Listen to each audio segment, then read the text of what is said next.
witnesses in the failed International Criminal Court case against President William Ruto.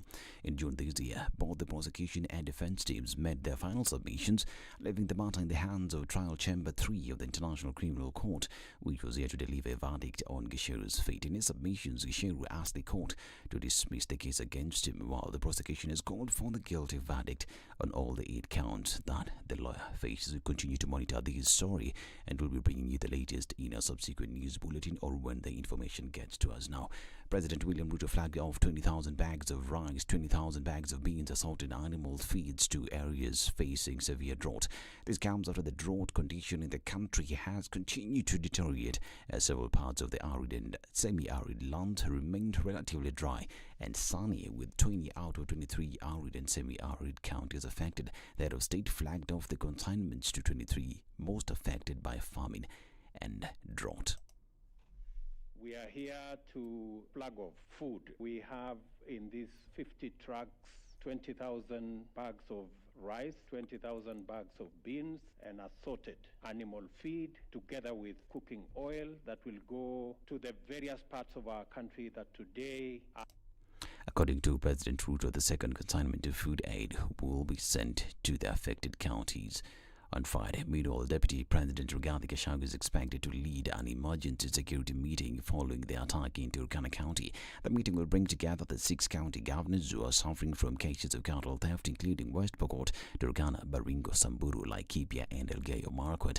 In addition, Acting Inspector General of Police Nur Gabo and GSU Commander Douglas Kanja Kirosho will be in attendance. Speaking during a meeting with the governors about strategies to deal with the issue of drought in the country, Rigathi said that their leadership will be holding regular meetings with the governors to assess local security and other important issues.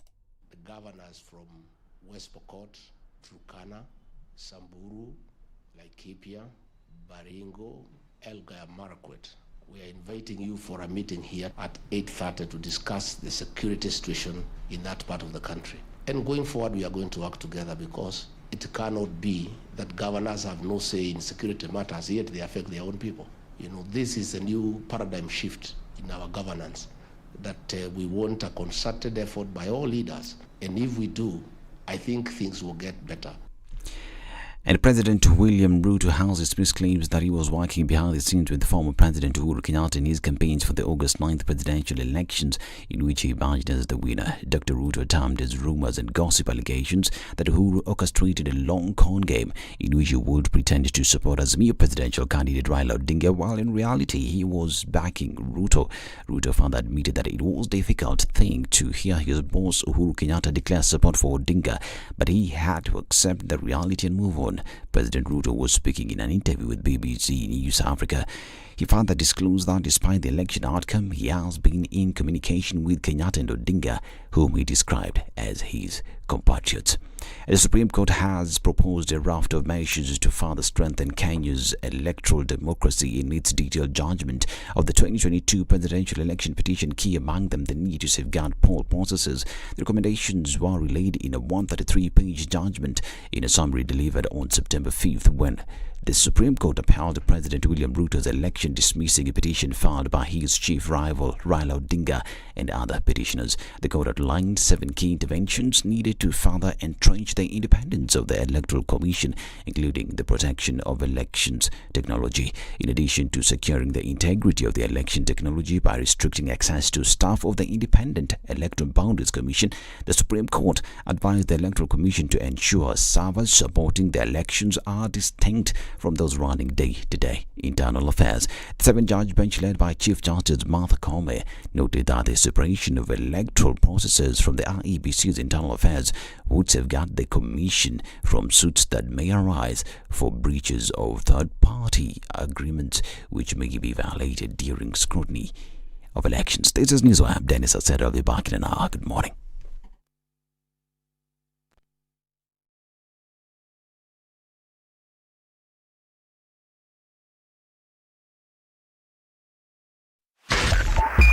SpiceFM, Nyeri. The following takes place from 6 a.m. to 10 a.m. every weekday on SpiceFM. If I'm found guilty, there is no problem, I'm willing to serve. I have no problem. Jails are meant for human beings. They say a society gets the leadership it deserves. If you have a corrupt, crooked and rotten society like we have in Kenya, then of course they will get that kind of a leadership. I think the president should dissolve parliament. That's the best solution at this moment in time. Dissolve parliament. All of you go home. Yes, we all go home. How are we encouraging other people who might have new and creative ideas? Young people who are making money without any government help. They are just buying their own bundles. They are going on TikTok and making money. KRA is coming after them. I've been in parliament for 15 years. We have been unable to pass the gender law. And yet no presidential candidate is talking about it now. Because we are fake. The truth is, all the men refused to vote for that law. What did Sonko do to Pumwani maternity hospital? Yeah, he with cleaned his it up. own money. Cleaned it with his own money. That was him as an individual. Yeah. And I did not say he was cleaning his own money. I was saying he cleaned it. Foot, mouth. Foot, mouth. Eric. Okay. The Situation Room, Kenya's biggest conversation.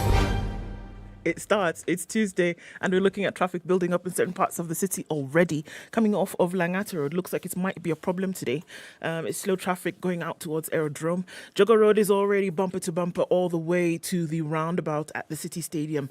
And that problem that we saw yesterday seems to be rearing its ugly head again on Haile Selassie in and outbound traffic from Kamkunji out towards the junction of Gong Road. So that looks like it's going to be pretty busy. We're also seeing the starting of traffic on the Thika Superhighway coming out towards Survey. That's already going to do the thing. So it looks like we started off Tuesday with a bang. A lot of children going back to school today. Some started that journey yesterday, but we will see that traffic out this morning. Let's keep eyes on things and see how they will open up in the next half hour. So let's talk on SpiceFM. KE on Twitter.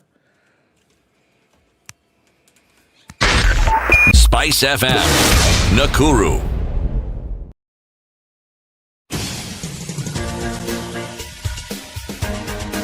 This is The Situation Room, the home of hard-hitting political commentary and penetrating insights about the state of the nation. This is a talk radio experience like no other. The Situation Room, a place for hard truths, debates, and elevated conversations. The Situation Room, witty, political, engaging, deep, controversial. In the room, we have C.T. Muga, researcher, academic, seasoned political observer, a fountain of wisdom in these politically uncertain times. Ndu Oko, Nigerian by birth, Kenyan by choice, communications expert, Pan-Africanist, a truth seeker and believer in people power, and Eric Latif, agent provocateur, the man in the chair, seasoned journalist, news hound, a man who believes in punching up, not down.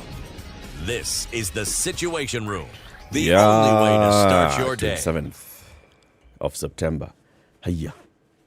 And then 28th, 29th, 30th. Like that we move. What? Hey.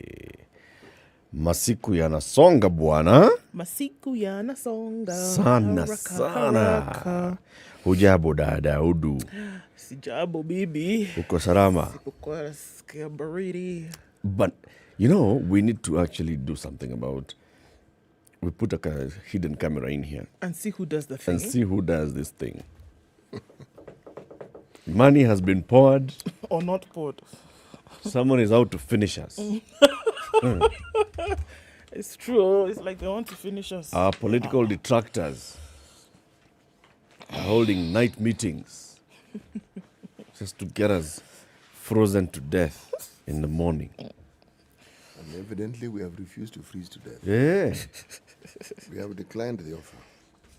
And the only thing that we could have done wrong is by turning up to work. I mean. AC poa bwana, AC mzuri. It's very cold in the studio. It's very, very cold. City Muga.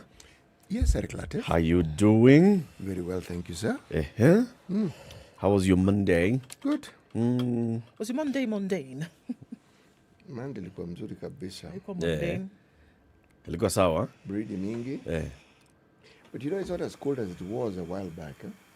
Yeah. It's cold-ish. Not like it was. No. But the thing that is certain, the constant is that one can't figure out this weather. Buana. I mean, try as one might. Buana. On the one hand, it's cold. Then just before you figure it out, it's raining. Just before you figure it out, the sun is shining. Buana. Then it's shining really brightly. And then it's gone. Buana. Say it one more time. Buana. Buana. Hey, welcome to Kenya's biggest conversation, everybody. Let me tell you what we'll be discussing today. We know that several people, including security officers, were killed in an attack in what is called, a cattle rustling incident between the people of the Pokot and Turkana. Now, surely this story must come to an end. In fact, even the president himself, William Ruto, has said he has instructed police officers, you've got independence of the purse. You don't need to be getting money from a minister who's not there. You have everything you need. Can you go and deal with that issue? And he said, cattle banditry must end. Sio tafadhali. See, these statements we've heard before. Let us see what happens. But we'll be joined this morning by an MP from the area. The Honorable Daniel Nanok is the Member of Parliament for Turkana West. He'll be here with us at 7 a.m. Tell us, what is the issue here? I mean, just the other day, the people of Turkana was celebrating and commemorating an anniversary. Since I think they signed something in 1975 between the people of Turkana, the people of Karamoja in Uganda, and the people of South Sudan. What's that community called? And they were celebrating a peace accord that was signed many years ago for this. Anyway, he'll come here and tell us about the insecurity in this area and what needs to happen to curb it. At 8 o'clock, we'll have a conversation about the economy. A special drawing rights for people's recovery in Kenya. James Muragori, who is the CEO of the Institute of Public Finance, will be with us in the studio at 8 a.m. for that conversation. And at 9, we take our focus to county assemblies and the role of the county assemblies in oversighting governors. The newly elected Speaker of the Kitui County Assembly, Kevin Katisia, will be with us in the studio for that conversation. Keep it here for this and more. Siti, why are you laughing? What amused you? It's some caricature, some cartoon I was looking at. I will share It's hilarious. No, it is very funny. Okay. Yes. Ndu? Yes. COVID. Okay, so we're looking at 620,640,348. That's the global tally of COVID-19 cases. This number comes on a day where Canada is to drop all COVID-19 travel restrictions on the 1st of October. Of course, that had been tight at some point, but what they're looking at is that they will no longer require travelers to show proof of vaccination, testing, or to submit health information via Canada's Arrive Can app. Wow. According to Canada's Minister of Transport, Omar Al-Gabra, they've maintained that the extraordinary measures that they placed at borders on airplanes, trains and boats were temporary and that they would adjust them as the situation changes. And so we have seen the situation change from the 1st of October. It will not be necessary anymore. Wow. He said a set of guidelines will remain to protect passengers and crew, which will align with the approach used in the United States. Currently, Canada requires all travelers to be fully vaccinated. In April, they eliminated the need for vaccinated travelers to get tested before their arrival and then lifted pre-arrival testing for unvaccinated or partially vaccinated children between 5 and 11. And we see that the gradual, loosening of measures has happened until now. They're saying it's all right, come and go, shouldn't be too much of a problem. They're not the only ones. Japan is to lift restrictions on foreign tourists as well. From the 11th of October, tourists will be able to visit the country without a visa and will no longer need to go to a travel agency, as well as dropping quarantine restrictions for international arrivals by mid-October. Hong Kong said it would remove hotel quarantine to stay-at-home requirements from the 26th, which was yesterday. And everybody seems to be opening up fully in terms of waving goodbye to COVID. It all happens while the World Health Organization continues to say, yes, we're saying this, but let's be careful. As they ought to. They ought to say that. Okay. Hey, I'm still freezing. It's the 27th day of September 2022, just a few days into October, and then just a few days into the marathon itself. The Standard Charter Nairobi Marathon takes place at the end of October. That final day of October is what date? 30th. Apo. Is that the last day of October? The last day of October is the 31st. Oh. Yes.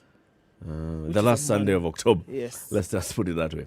The last Sunday of October is the 30th of October. Yes. That's the day the Standard Chartered Nairobi Marathon takes place. And a couple of days before that, from the 25th to the 30th, you can do your virtual run from wherever you are in the world. I know some people are watching us from Afghanistan and Azerbaijan and Kazakhstan and what's the other? Kyrgyzstan. What's the other You need another country? stand. Yeah, there are very many stands. Turkmenistan. There you go. Yeah? And all those stands. If you're in any of the stands, start preparing. Feel like an athlete. It's coming, the Nairobi Marathon.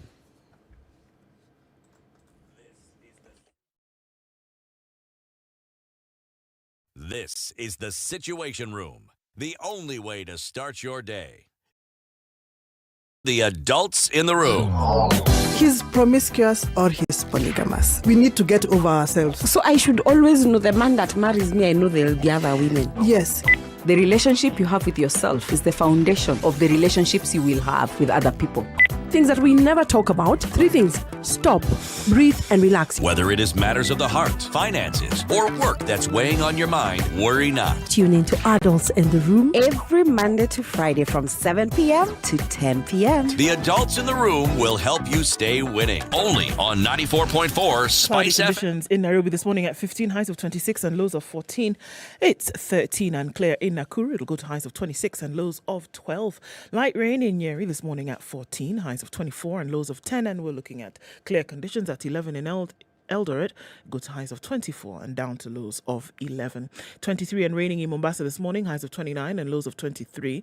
It's raining at 24 in Malindi with highs of 29. It'll come down to lows of 24. 19 and clear in Kisumu, highs of 30 and lows of 18. And it's 15 and clear in Kakamega, highs of 28 and lows of 15. Mostly clear conditions at 17 in Kampala, highs of 27. And we'll see highs of 30 in Dar es Salaam, where it's partly cloudy at 21. 15 degrees and mostly clear in Johannesburg, highs of 29 and lows of 14. It's 23 and partly cloudy in Lagos, highs of 28 and lows of 23. 23 and clear in Kinshasa, highs of 30 and lows of 23. Looking out into Beijing, Tuesday afternoon, there's a haze over the city at 24, highs of 29 and lows of 15. It's 11 degrees and cloudy in Paris, highs of 15 and lows of 10. And it's 10 degrees and cloudy in London. It'll go to highs of 15 and lows of 8. 20 and mostly cloudy in New York Monday night. Coming into Tuesday, we'll see highs of 24 and lows of 15.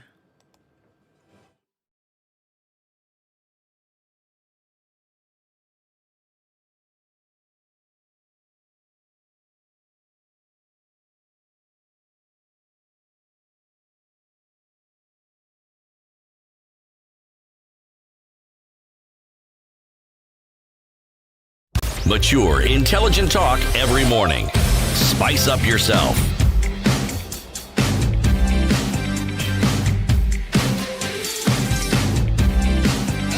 Mornings done right.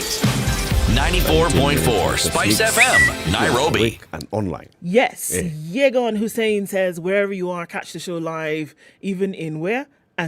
Even in the Antarctic. Okay. He says County 029 is tuned in. Good morning, CT, Eric, and Ndu. Glad to connect with you once again and ready for today's conversations. Atuti Dan, we see you. Chris Michael says, good morning, gentlemen. CT, good to hear your voice this morning. And the lady with the best laugh in Africa. Hey, have you heard that? Laugh. See? She knows what he's talking about. A beautiful day ahead. And it elicited. Yes, an example of that laughter, which is the best on the continent. I'm telling you, in Africa. Yes. Did you hear? We heard. Shadrach Kipronov only wants to greet CT Muga this morning, so it's okay. We allow you to do that. Charles Luanga Ogato says, good morning. It's tuning from Nyamira County. Imaradaima is where Enyati is this morning. It is indeed a good morning. Looking forward to a great show. Onguka says that. We see you, man. Good morning. Kariz Mwema says he's locked in from Mazeras in Kilifi. Looking forward to a great show. Good morning to you. Langat Kirui is tuned in from Uasin Gishu County. Chris is tuned in as normal. Peter Gashosho is tuned in as well. Nanyuki is with us. And that is Mox. He's tuned in this morning. Eagle River, Alaska. It just sounds cold, doesn't it? That's where Zeresh Muyama is tuned in this morning. Zeresh Muyama? Right. Is in Alaska. Eagle River specifically. Okay. It's tonight, but this morning. Cyprian Moore is tuned in. Ivewa France is tuned in from Mombasa. And Samuel Karanto is tuned in from Naivasha. Mombasa is where Robertson Bogo is. Nyakach Sub-County is where Clifford Anam is and says he's listening from Kulwen. Colorado Springs, Colorado is where Robert Sanga is tuned in, and Collins is tuned from Eldoret. Muega in Nyeri County is where Moipe is, and Zachary Ondio is tuned in from Kakamega and says, good morning, Spice. Karibuni sana, everybody. Thanks for joining us. Welcome, everybody, to Kenya's biggest conversation. Rutherford is on Jogoo Road, in traffic on Jogoo Road. Hey, what's causing traffic this early? I don't know, but it did this yesterday. We're likely to see the same. We must also understand that there's heightened traffic. It's, children are going back to school, the crisscross of traffic around the country. It will only make sense. Children are back to school? Yes, they're going back today, tomorrow. Some went last night. Okay. Yesterday evening, so, Siti, kwani watoto wetu? Si watoto. If you still have people in your house, they're adults. Right now, people in your house have not gone to school. They're adults. The African definition of mtoto. Mtoto. Has nothing to do with an infant. That's you. Thank you so much. That's it. And so long as that parent is alive, we're in mtoto. Baby. Si ufanye proverb tafadhali. Right. Right. There is no medicine against old age. Right. Okay. We are still in that same country, Niger. Not Niger. No. Niger. Yes. Okay. Whose capital is Niamey. Yes. And whose president is? Nani. Kind of step by step. It hasn't changed. Same president. Tomorrow we'll talk about the president, and then we'll talk about the natural resources that they have. Okay. Today, capital and the river that they don't have. The river which they don't have, which is named after them. And where that river exists is in Nigeria. And in Nigeria, that river, whose spelling is the same as that country, it's called Niger. It's called Niger. And there's also a state called Niger. See? In Nigeria. Yes. Niger state in Nigeria. Yes, and then this other country on the not called Niger. Down there is Niger. So Kaya mkijipanga, kesho ni president and the natural resources which this particular country has. Okay. Step by step. Yes. Sawa. They even have a vice president. Oh, they do? They do. Is there a first lady? Of course. First ladies. Not one. Not one? No. Sawa. Tomorrow. Oh, sorry. First and second lady. Yes, no, it's okay. If they are first ladies, ni sawa. No. Maja. Okay, if you buy a copy of the Standard newspaper, you just look through the pages, you will find a QR code. QR is for quick rewards from the Standard, where you scan that code and you can easily win some branded merchandise, some shopping vouchers, some cash vouchers, just to get you also to see how well you can navigate and easily you can navigate into the digital platform, the Standard digital platform. Okay, what's on the front pages? All right, Supreme Court cuts Chebukati powers. That's what's on the front page of the Standard. Judges call for reforms in the IEBC to avert future elections problems. They also call for an extension of time to hear case, even as they assert issues raised in Ryla's petition were not weighty enough to overturn poll results. And there's a picture down there of students going back to school and saying teachers call for school term extension.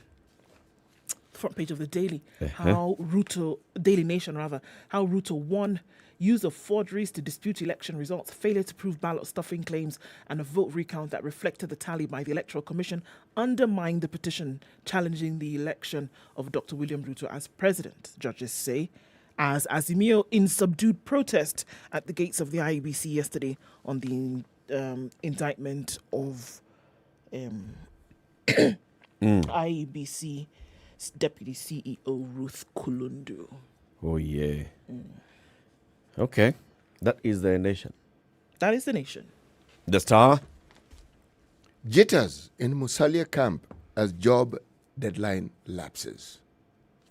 As you would say, Eric. 10. Right. Ruto was to create position within 2 weeks upon swearing in as president. Which position? Still reading. Okay. Okay. Anxiety is rocking. Anyway, we'll read that later. Okay. Point is this. He was supposed to have created a job of chief minister. That job of chief minister, according to those who know, according to popular myth, is that it was to take place 2 weeks after the inauguration. Sean. Yes. Have 2 weeks lapsed? Yeah. It's just lapsed. 13th plus Yeah. 15th. But see, Yeah, it's the president had to travel. Not only that, it's not even the end of the month. It's not even finished. The 2 weeks are not over. Come on. He was inaugurated on the 13th of September. And It's really the 12, benchmark. 13? Yeah, the benchmark of all these things is like the 7 minus 13 is 14. 2 Yes. Oh, weeks. today's 27th. Yeah. We so ni leo. Leo ni leo. Yes. It's 2 weeks, but remember, it's against a backdrop of 100 days, so it's still within that particular one. But is it not, it's okay now. Yeah, it's okay. Yes, 100 days are not over. When 100 days are over, Maybe then you can start to sweat. Yes. But for now, it's all Yes. right. And There then are jitters also, in Musalia's camp because a position has not been created. But yeah, ask but then which also, one which one is Musalia's camp? chief minister. We don't even have cabinet. minister. So What's the chief problem? for what? What's the big issue here? Business Daily, do you have it? Yes, I have Business Daily. Hey. This weather's good. My person can be found. Your person is now up and about. Right. CBK under pressure from the rich to raise borrowing rates. Nice. All right. CBK resists push for bond rates above 40%.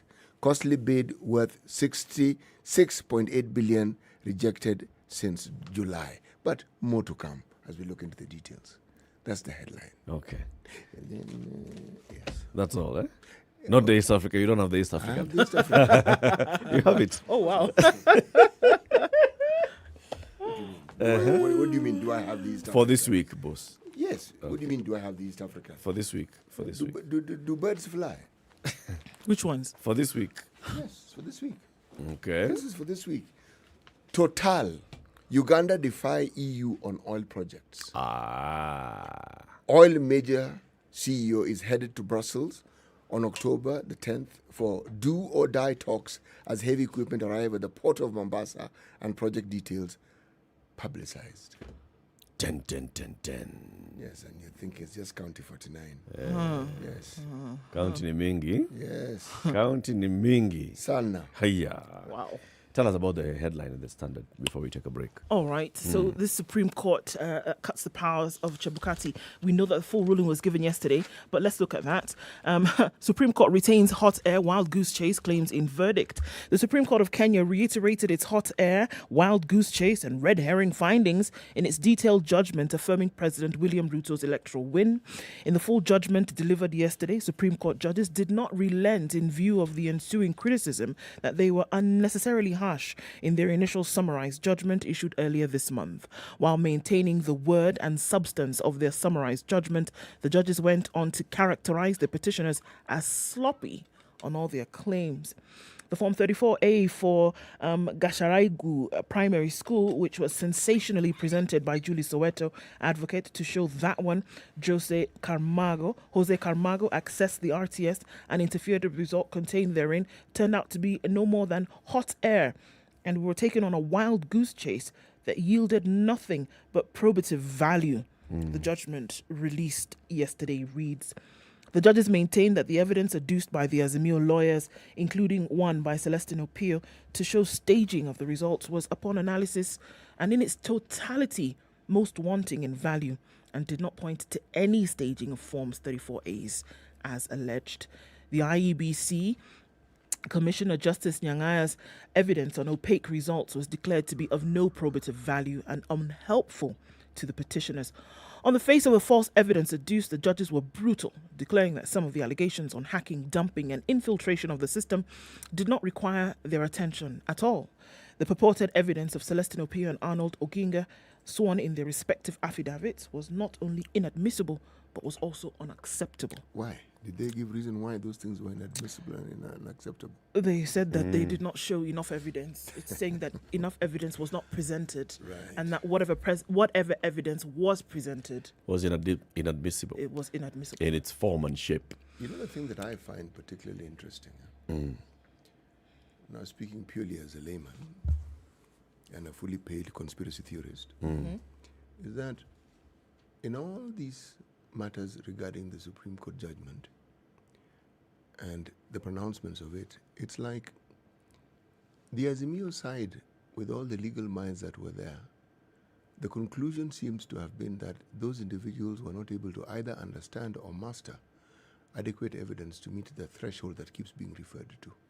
It's the thing that I can't wrap my head around. But why do I need to wrap my head around it and the Supreme Court has made their judgment? Please continue, do. No, I mean, it goes on to give more details.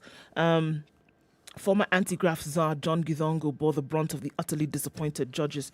They described the matter of his affidavit a sad issue, saying it contained misleading and fabricated evidence. It did not help that he subsequently withdrew parts of his affidavit.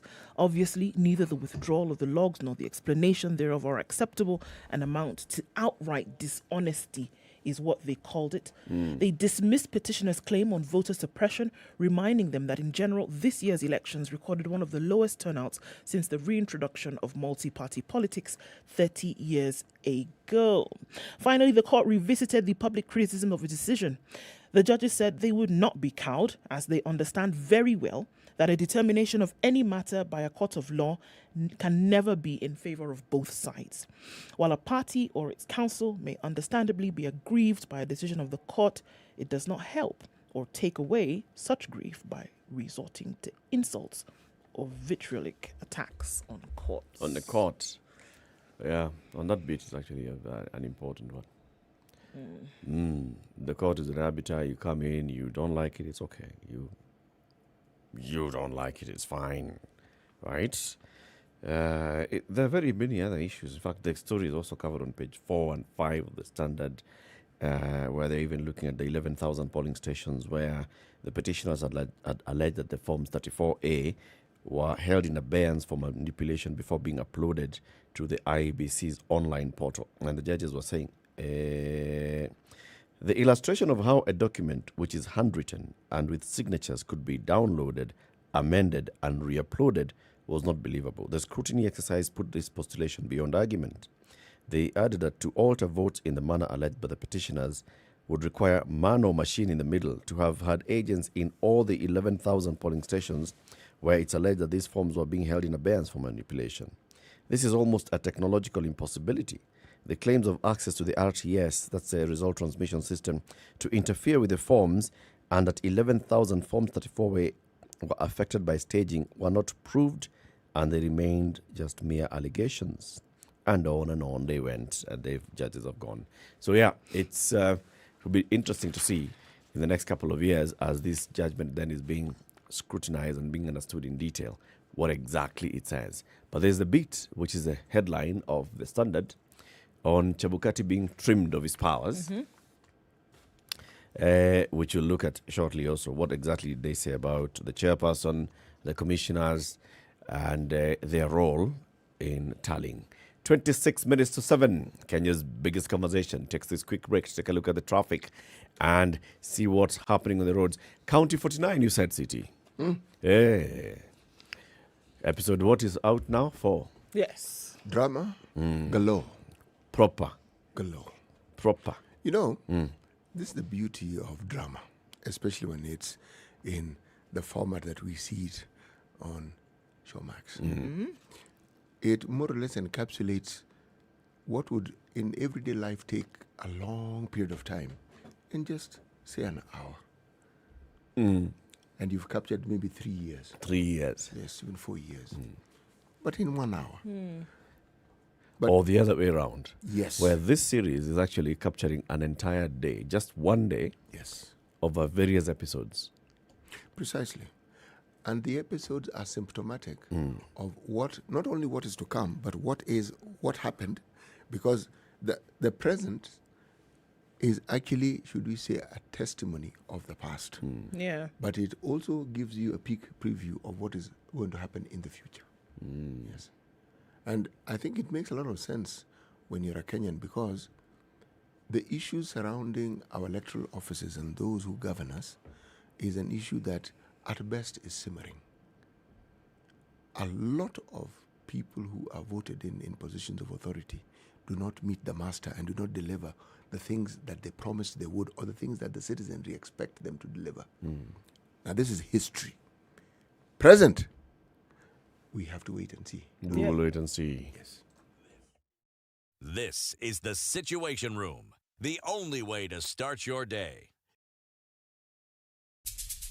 When you think about education hubs, Japan has long been at the list of preferred destinations to provide world-class programs. The Study in Japan Global Network Project and Ministry of Education, Culture, Sports, Science and Technology in Japan are hosting an online event for students and professionals looking to further their education and join master's and PhD programs in social sciences such as internal public policy and conflict studies, economics and management, and sciences such as information technology, environmental sciences, biomedical science, agriculture, engineering, and veterinary medicine. Join the Study in Japan online fair for Sub-Saharan Africa 2022 on the 30th of September and on the 1st of October by registering on 2022.studyinjapan-africa-portal.com. Don't miss out. All right, so we're looking at traffic starting to build up on the Thika Superhighway. That had started really early, just past Adutali Drift out into the CBD. We're coming off of Kiambu Road as well with some traffic, and it's getting into the CBD as well. Juja Road looking busy, in and outbound traffic. We're also looking at Haile Selassie coming in from Kamkunji. That is extremely busy. It's already done its thing and getting towards the roundabout as you come into what's coming from Gong Road. Jogo Road is also busy as you get towards the roundabout at the City Stadium, and that continues this morning. We are going to see heightened levels of traffic throughout most of the city as schools open today. For folks who experienced a week of not so much on the roads, it doubles this morning. We'll keep an eye on things. Let us know what's going on where you are. It will pick up after 7. We'll be here to tell you what's going on. SpiceFM KE on Twitter.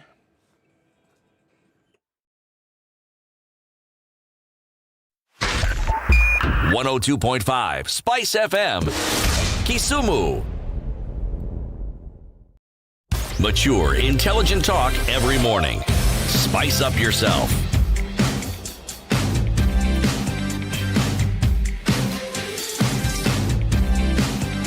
Mornings. All right, 22 to 7. So 94.4 Spice FM, Nairobi. Basically, they've stripped the chairperson of the powers to verify, tally, and declare the presidential results. They ruled that the mandate is for all the 7 IEBC commissioners and not a single person to verify, tally. This was among the recommendations issued by the Supreme Court in their reasons for dismissing the 7 petitions that challenged the presidential election of William Ruto and his deputy Rigathi Gachagua.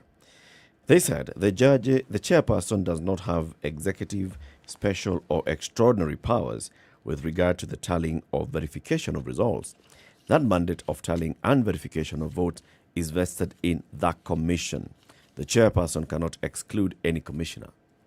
As a consequence of their finding, the judges declared some regulations, 87.3 of the General Regulations of Elections, as unconstitutional for vesting powers of verifying and tallying the presidential election results in the chairperson to the exclusion of other members of the commission. However, the judges ruled that the chairperson has the exclusive mandate to declare the results. He does not have exclusive mandate to verify and tally, but he has the mandate to declare. He's the one who will come and say, this is the result. But after a process that involves all the commissioners. So when they say this, that he has the mandate to exclusive mandate to declare the results, therefore they say that then by him declaring the results, it does not affect the results. of William Ruto, what he did in Bomas. They ruled that it was clear that there are legal, policy, and institutional reforms that are urgently required to address the glaring shortcomings within the IEBC based on the discovered institutional dysfunctionality undermining its proper functions. And they say the National Assembly needs to look at the law. The IEBC itself needs to come up with its own internal mechanisms that ensures that there is clear separation between these are administrative roles, these are policy roles. So where does the Commission draw the line? At what point are we coming in all together to perform some policy role? At what point are we coming in all together to perform some administrative role? Right. And now, in case, are there did you see that there are recommendations there in terms of what ought to be done and how then it should be changed? Yes. So then who entrenches that? The Parliament for Law Yeah. and the IEBC itself. Yeah.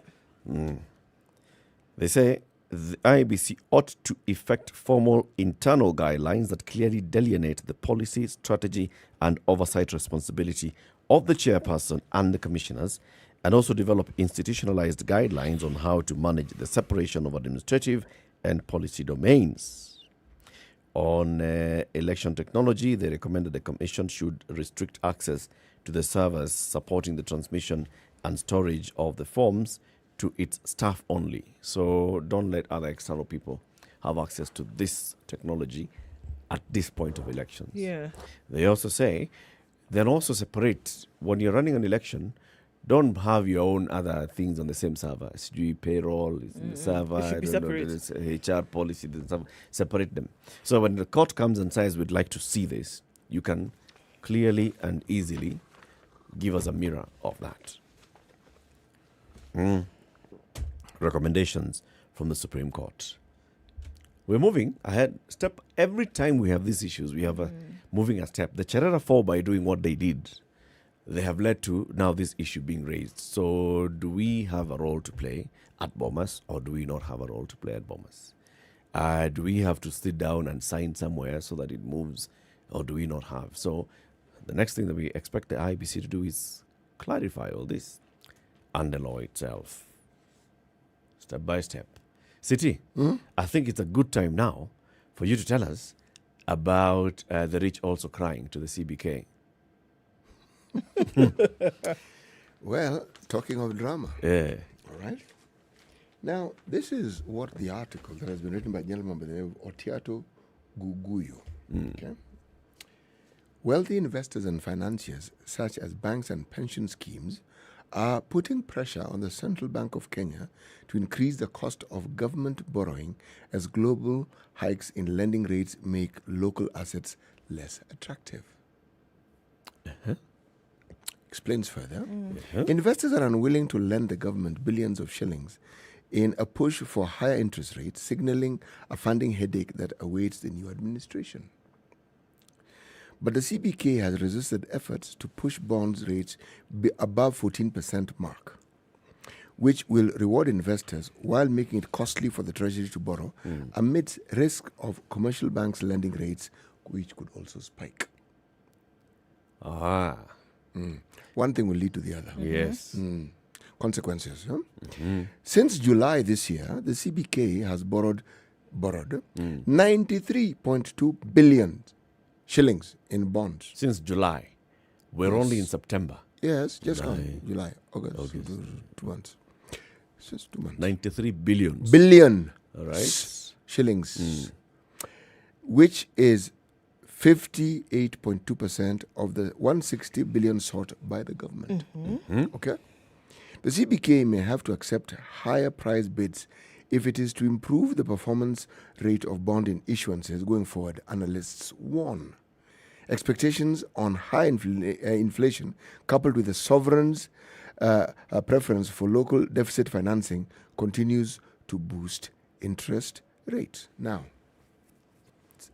it's actually quite simple financial jargon, but those who are lending are saying we are willing to lend, pay us more. In terms of rates? Yes. Essentially, we'll buy your bonds. Yes, but this, pay us more. This rate, we want higher rates. We got the money. You need the money, we got the money. We've got the money, we'll give it to you. But then also, remember, the CBK, by law, 1 billion shillings. 10% of 1 billion shillings is 100 million shillings. 1% is 10 million shillings. All right? So now we are talking about a situation where you have 93 billion. Now, if that was the interest on that is supposed to be 14%, it is a colossal amount of money. Yep. 14% only doesn't seem to be a lot of money if it's 14% of 10 shillings. Yes. And you know who's lending? The government. So every time we think about domestic borrowing, we think banks are now favoring to lend to we forget that they are the high net worth individuals who've got money in the banks, and they're the ones who determine I'm going to buy bonds. Yes, they are. So the billionaires are basically the ones who are lending the government money, and also the billionaires have a say on government policy on borrowing domestically or internationally. And now billionaires are sitting back and saying, we want a bit more money. Come on. It reminds me. That 14% now we want more. Yeah. Why not? But this has happened before. And we had interest rates going as high as even 40% and not. This was after the World Bank and their sister conglomerates came into structural adjustment programs. And things just really went from bad to worse. Yeah. So many people simply stopped bothering. You had money. Why bother doing business when all you need to do is put it in the bank? The bank will give you what, 15, 20%? And the bank will lend at what, 40%? So guess who suffered? The small borrower who then could not actually borrow. Exactly. Because there was no money to lend them. But the banks never tell you there's no money to lend you. No, you can apply. You just won't get the money. And they'll just hold on and say your loan is in process. It's being processed. Yes. And they're saying, there's this. There'll be always this and this and that and the other. But it's a business. If they're going to make money by selling your money to somebody who's willing to pay them a high price, that's what they will do. Yes. Okay. Well, while that's going on, KEBS and manufacturers differ over quality of cooking oil. Remember that we saw that 10 brands of leading cooking oil brands were, warned? Was cited over quality concerns. Now, the disputes over suspension persisted yesterday as manufacturers differed with the government on the motive for the ban. This follows the move to suspend the sale of batches of various cooking oils, including Bahari Fry, Fresh Fry, Fry Mate, Olive Gold, Rena Tilly, and Top Fry, for having high levels of iron. On Friday last week, the affected brands are produced by 4 leading manufacturers: Bidco, Pani Oil, Kappa Oil, and Menengai Oil. While KEBS accuses the manufacturers of supplying cooking oil with high levels of iron, manufacturers accuse KEBS of making a speculative accusation, even as they agree that affected batches are to be recalled from the market. KEBS leadership, manufacturers and industrialization principal secretary Kirimi Kaberia yesterday held a heated meeting that lasted at least 5 hours, after which KEBS said it would sue the 4 manufacturers for selling substandard products. It is illegal for any manufacturer, distributor or anybody to sell a product that does not meet standards, and therefore, after recall, we are going to proceed with taking action on these manufacturers, according to Managing Director Bernard Njiraini. He accused the manufacturers of producing cooking oil with high levels of iron, whose effect was higher levels of consumption by customers. So high levels of iron leads us to consume more of the mafuta. Yes. So there's a set standard, obviously. Standard is not actually even created by the KEBS. It's created by industry and then just enforced by KEBS. But where was KEBS enforcement all this time? Because it appears it's like they just got up one day and they went to all these 4 manufacturers with very many products in the market and said, you know what, recall all of these. What is it that would make different manufacturers have higher levels of iron in all of them? In all of them. In and all these from products. Different manufacturers. And different products. There's a story there. Obviously there's a conversation that's happening, and the people who were in that room yesterday know exactly what they're talking about. Yeah? The question is, we as consumers, as we sit out here and we're just hearing all this drama, what exactly is going on? What's the story? At what point did the iron levels start increasing? What caused the iron levels to increase, if indeed they've increased? Exactly. And was it intentional? And yeah, was it intentional? Yeah. What triggered KEBS to actually get into the market and do this random market survey and discover, wow, recall all this?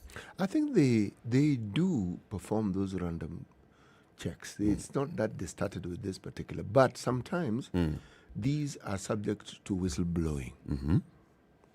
There are those who would not call it whistleblowing, they would call it witch hunting. Okay? That we have an organization that seeks to maintain standards is a really good thing. But then, can they make us understand a little better how it is they go about these things so that we remove all the speculations that we are likely to incline towards, so that we know that this is what KEBS does with goods that are manufactured in the country. So you know, quality assurance is a good thing. Quality checks are good things. You know why? There's this thing called the Africa Free Trade Area. Okay? Did you know that Kenya has already started benefiting from it? How so? Yeah, we want to be among the first 2 countries to roll it out. Roll it out, pilot like pilot. This. Kenya. Kenya Kuu. Kenya. Kenya 1. We are already exporting batteries to Ghana. Yes. Let me just read a line.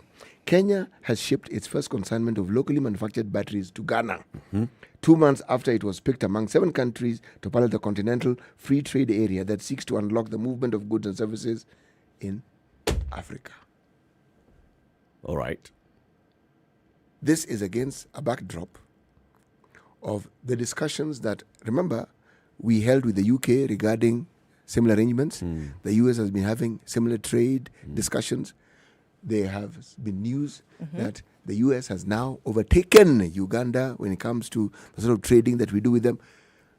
It is a good thing when you read such things. But the question is this.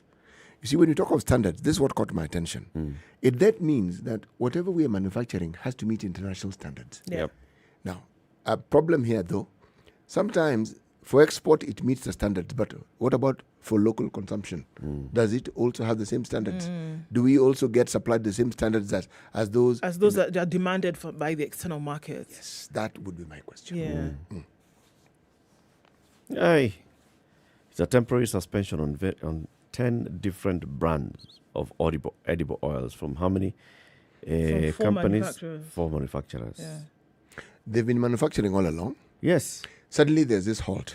Yes. That's why I said KEBS need to explain to us, because exactly what happened. Yes. In their letter, they say KEBS recently sampled and analyzed brands of edible oil and fats manufactured by various oil refineries in Kenya in the interest of and to fulfill its mandate of protecting the health and economic welfare of consumers and ensure a level playing field. The samples were drawn from the retail outlets and were assessed against the requirements of the Standards Act and respective product standards, and they list the standard.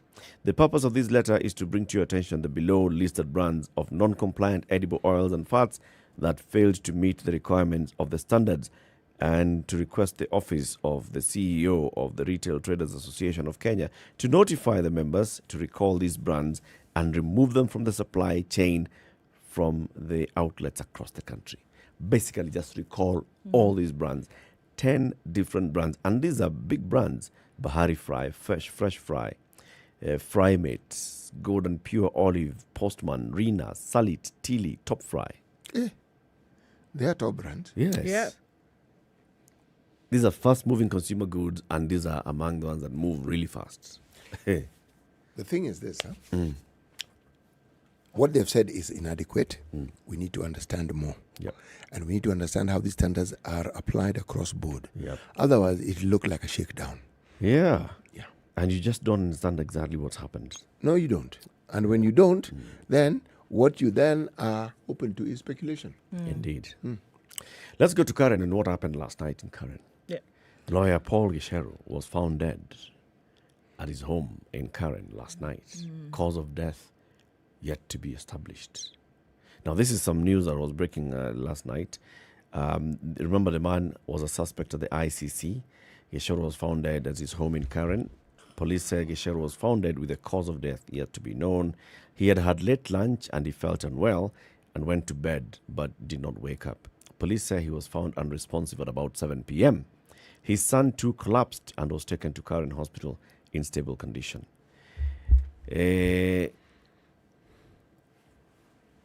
So the journey of Gicheru to the ICC, he surrendered to the ICC in November 2020, pursuant to an arrest warrant issued in 2015. He was accused of offences against the administration of justice by corruptly influencing witnesses of the court. Allegedly, he had bribed witnesses to either recant their testimonies or refuse to testify in the crimes against humanity case that faced President William Ruto and journalist Joshua Arap Sang. The case against the two officially terminated in 2016, but they were found to have no case to answer. According to the prosecution, Gicheru offered bribes and other inducements in exchange for withdrawal as witnesses or recantation of the prior statements to the prosecution. So, this case against him went through the pre-trial phase. It was confirmed. It went through the trial, and in June this year, the case at the trial chamber concluded. Yeah. We were just waiting for the judgment of the court, and now the man has died.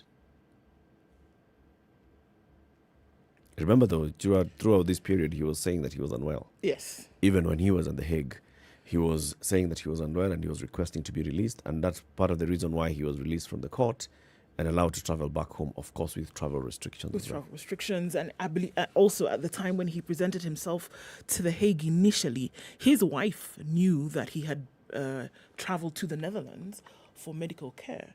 She did not know that he was going to present himself to the court at that time.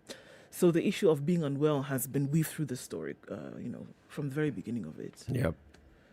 So, I mean, all sorts of flags are popping up here. Of course. You just can't die, yeah? You can't just sleep and not wake up. No. You can't be unwell and die. No. Okay? In fact, you even just can't... You're not allowed to die. Especially if you're the sort of person who has been involved in sort of cases, this gentleman. Yeah. People die. It's the one certainty in life, if you're alive. You will die. So that's the only thing sure about life. Guarantee you are going to die. Okay? So this gentleman has passed away. But that somehow in this country is always insufficient. And we are impatient. Immediately, red flags. Yes, we are impatient. There flags. Are people whose job it is to determine causes of death. Let them determine, let them tell us. We will know. One, Mr. Gicheru was not in his first youth.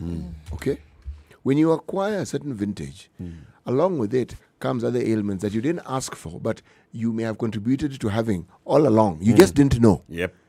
Then the dividends come due. Yep. At that ripe, supposedly old age. Okay?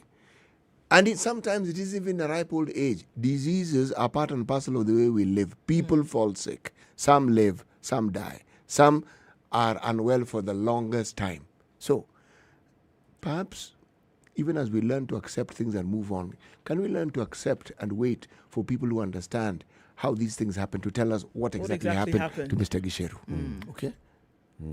Let's not add 1 + 1 and come up with some ridiculous figure that doesn't even add up. Indeed. Not yet. It's not in our purview. No.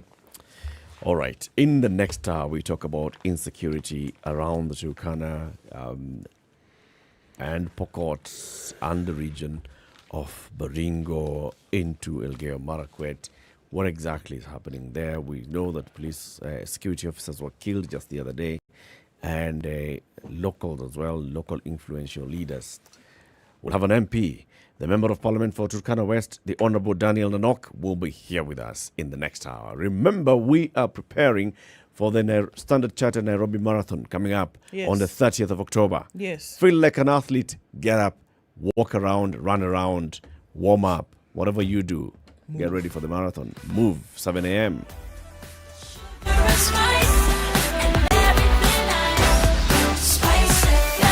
Spice up your life.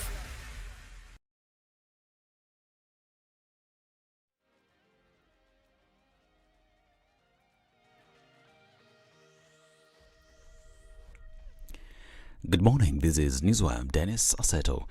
The International Criminal Court Witness lawyer Paul Gisheru is dead. He was found dead in his house in Nairobi. Police and family confirmed his death but did not reveal further details on the same. Gisheru surrendered to Hague authorities in November 2020 after evading an arrest warrant issued in March 2015 for years. Lawyer Gisheru was accused of bribing and intimidating witnesses in the failed International Criminal Court case against President William Ruto in June this year.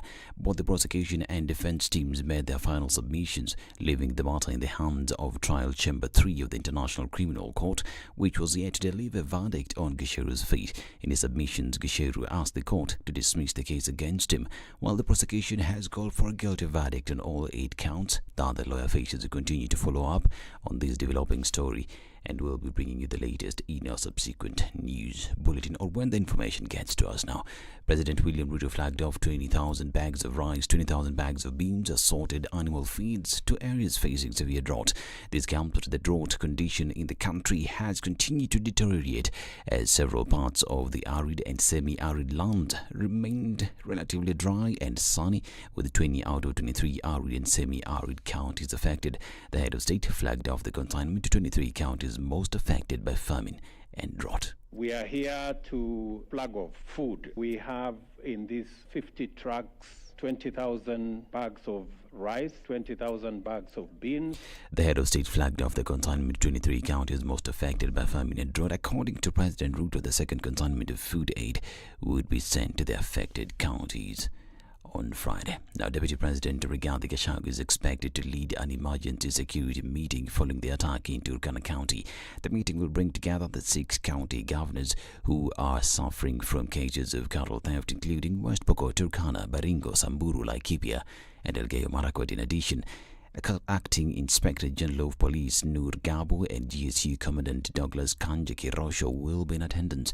Speaking during a meeting with the governors about strategies to deal with the issue of drought in the country, Rigathi said that their leadership will be holding regular meetings with the governors to assess local security and other important issues. The governors from West Pokot, Turkana, Samburu, Laikipia, Baringo, Elgeyo Marakwet, we are inviting you for a meeting here at 8:30 to discuss the security situation in that part of the country. And going forward, we are going to work together because it cannot be that governors have no say in security matters, yet they affect their own people.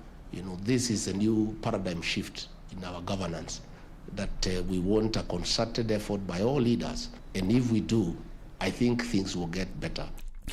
And the Supreme Court has proposed a raft of measures to further strengthen Kenya's electoral democracy. In its detailed judgment of the 2022 presidential election petition, key among them the need to safeguard poll processes. The recommendations were relayed in a 133-page judgment in a summary delivered on September 5th when the Supreme Court upheld President William Ruto's election dismissing a petition filed by chief rival Raila Odinga and other petitioners. The court outlined 7 key interventions needed to further entrench the independence of the Electoral Commission, including the protection of election technology, in addition to securing the integrity of election technology by restricting access to staff of the Independent Electoral Boundaries Commission.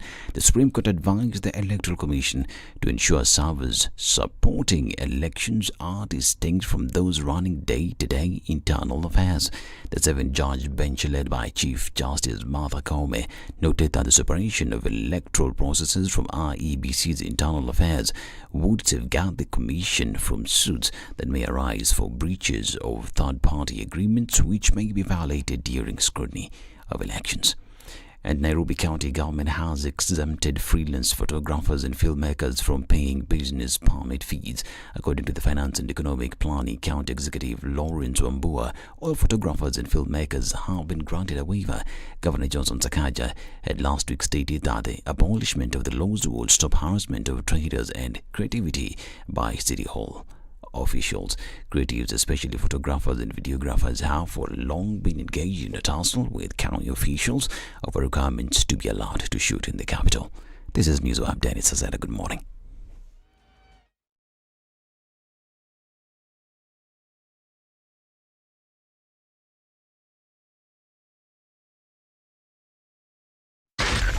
SpiceFM. Nakuru. All right, so we're looking at traffic on Jogo Road that's getting out towards Landis. That's pretty heavy this morning. We're also looking at it coming off a thicker superhighway, quite some going towards the CBD. Coming off of Kiambu Road, that also continues. In and outbound traffic is starting to be a thing even till now. And James Gishuru is starting to pick up with traffic heading out towards Wayaki Way and then out towards the Red Hill Link Road. So it continues and it's getting pretty crazy this morning. We're likely to see a doubling up of traffic as we move towards traffic hour at about 7:30 or so. We'll probably see it getting a lot crazier then.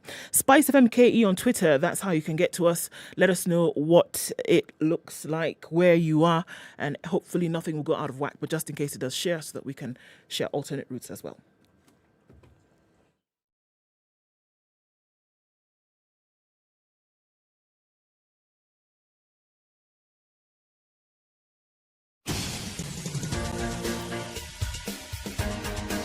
This is The Situation Room, the home of hard-hitting political commentary and penetrating insights about the state of the nation. This is a talk radio experience like no other. The Situation Room, a place for hard truths, debates, and elevated conversations. The Situation Room, witty, political, engaging, deep, controversial. In the room, we have C.T. Muga, researcher, academic, seasoned political observer, a fountain of wisdom in these politically uncertain times. Ndu Oko, Nigerian by birth, Kenyan by choice, communications expert, Pan-Africanist, a truth seeker and believer in people power, and Eric Latif, agent provocateur, the man in the chair, seasoned journalist, news hound, a man who believes in punching up. It's not 7 down. minutes after 7, and we are on to the second hour of the Situation Room this morning.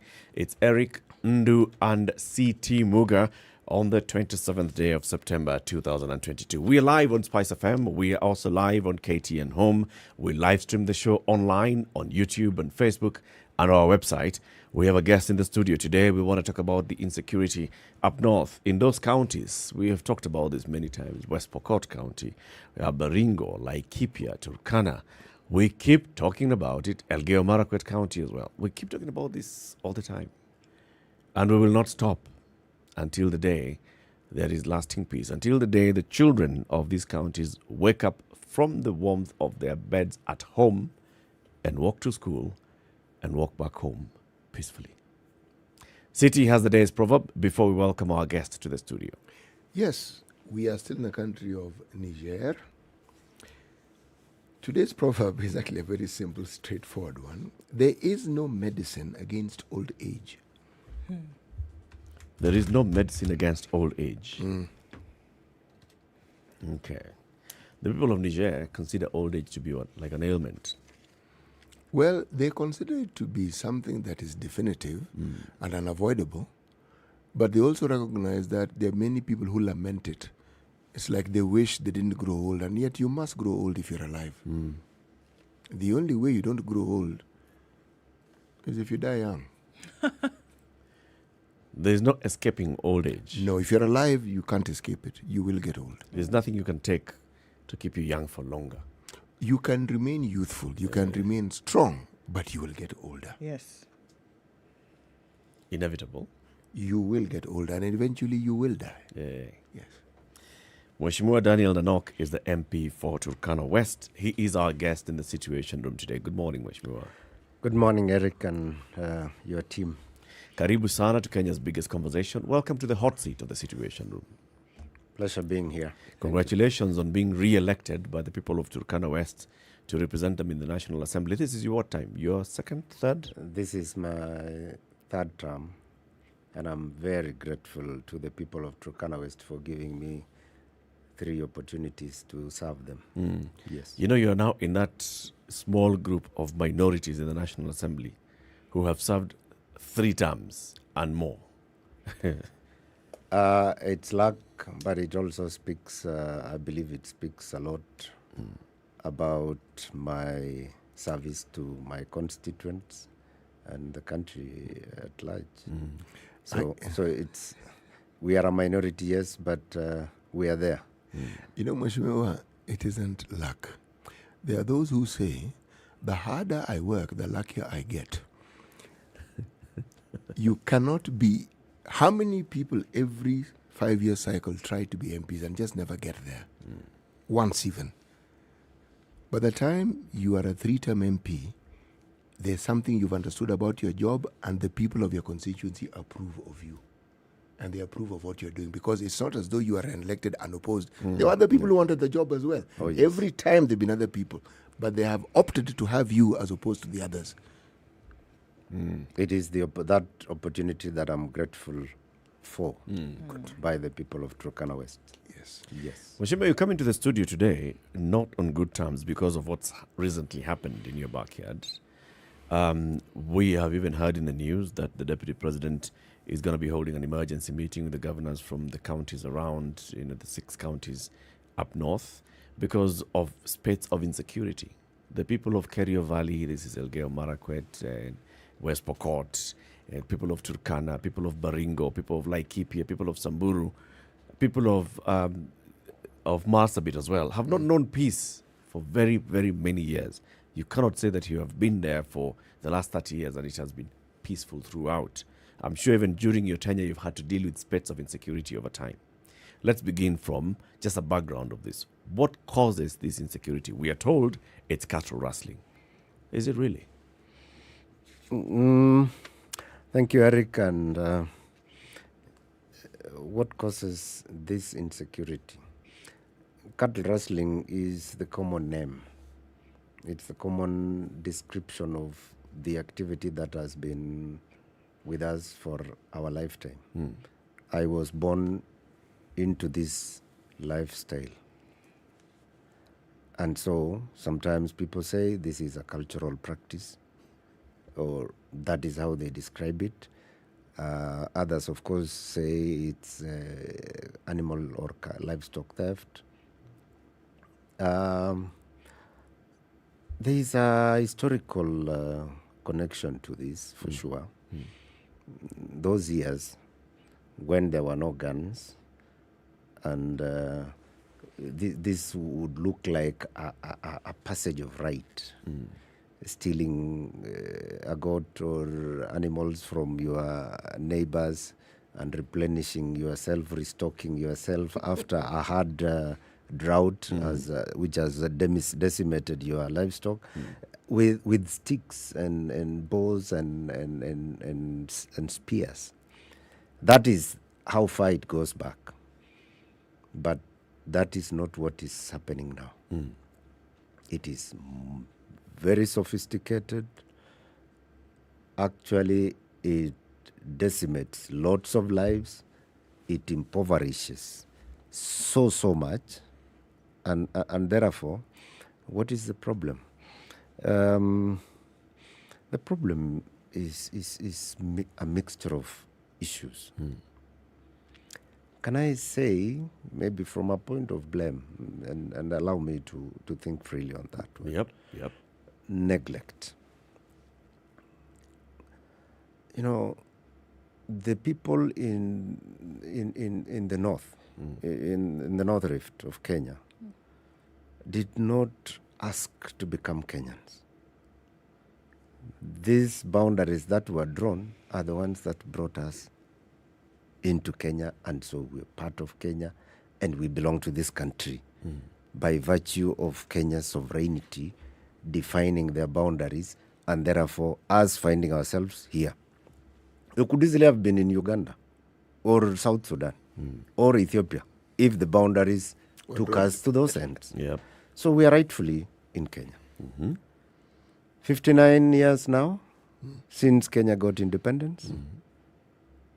And we are describing Turkana, West Pokot, Samburu, and those regions as what regions? Marginalized, where banditry takes place, and now you call it cattle rustling. It is a culture. No. We were neglected for whatever reason. So what did the neglect do? The neglect made you get It has left us behind. It has left us behind, whereas the rest of the country is moving forward, adopting new methods of survival, new methods of agriculture, new everything. we are still being described in our past. As I've told you, it is historical. Yeah, the livestock theft is historical, but it has graduated now into an enterprise, an illegal enterprise, banditry. Yeah. Who perpetrates this enterprise? Who are the beneficiaries? Who are the actors in this enterprise? There are many actors. Is it people from the region or is it people from outside the region? Latif, we don't manufacture guns in Turkana or in West Pokot. We don't manufacture bullets. The current banditry makes use of sophisticated guns. There is a gun without a bullet is a stick. Where do the bullets come from? Yeah? And then even these livestock that are taken, if you go today to the area where this incident took place, you will not see those animals that were taken. The 9,000 shots, you will not see them. They are gone. They have disappeared into the markets. It's changed into money already, or into meat. Yeah? So it is a whole chain, a business, an illegal business. Someone has already gotten money out of the livestock that were driven from Napeitom yesterday. And of course, before that happened, someone must have gotten money and provided the bullets that came to shoot and kill. Yeah? Somebody some year, maybe months ago, provided the gun that has done this. You know, when we talk about this, every time we have this conversation, we always ask ourselves, it's not an isolated incident. No. It is not just an incident that affects just the locals. People who are hired by the government, taken to Kiganjo or Embakasi or GSU training ground across the country and are trained, and then they are equipped and are paid a salary by the government, are sent to this area and they die. It's bad. It's unfortunate. More than 100 police officers have died in just a spate of, 10 years? Right. In this region. Yes. So obviously the government machinery should be looking at this and thinking, wait, we cannot be losing our own officers whom we've trained at great length and just losing them like that to people whom we don't know.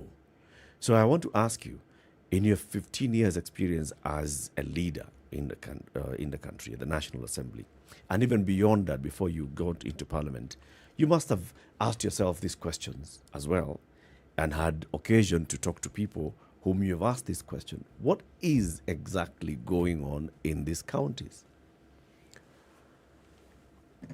Okay, I've been an MP for 10 years, but I've been in leadership for more than those 10 years. I come from a background of being an educationist. But these problems, really, they're there. They have been there. How government spends money to train our officers. And it must be costly, of course, to train one officer and graduate them to become a police officer and send them to work. I think there is some level of apathy. I don't know. I don't know, for lack of a better word. Because it looks like we are firefighting. Okay? We go into a lull or into some sleep, and then this thing strikes us. And you now want to firefight, cool that situation, then you continue like normal. That aspect is not, I don't expect it from the security officers or agencies who are trained. They must be alert throughout. They must take care of the lives of these officers throughout. So it cannot be that you are waiting for such an incident to occur for you to activate your systems or your processes of ensuring security, even for your own officers first. And so there is some laxity in our security agencies in that aspect.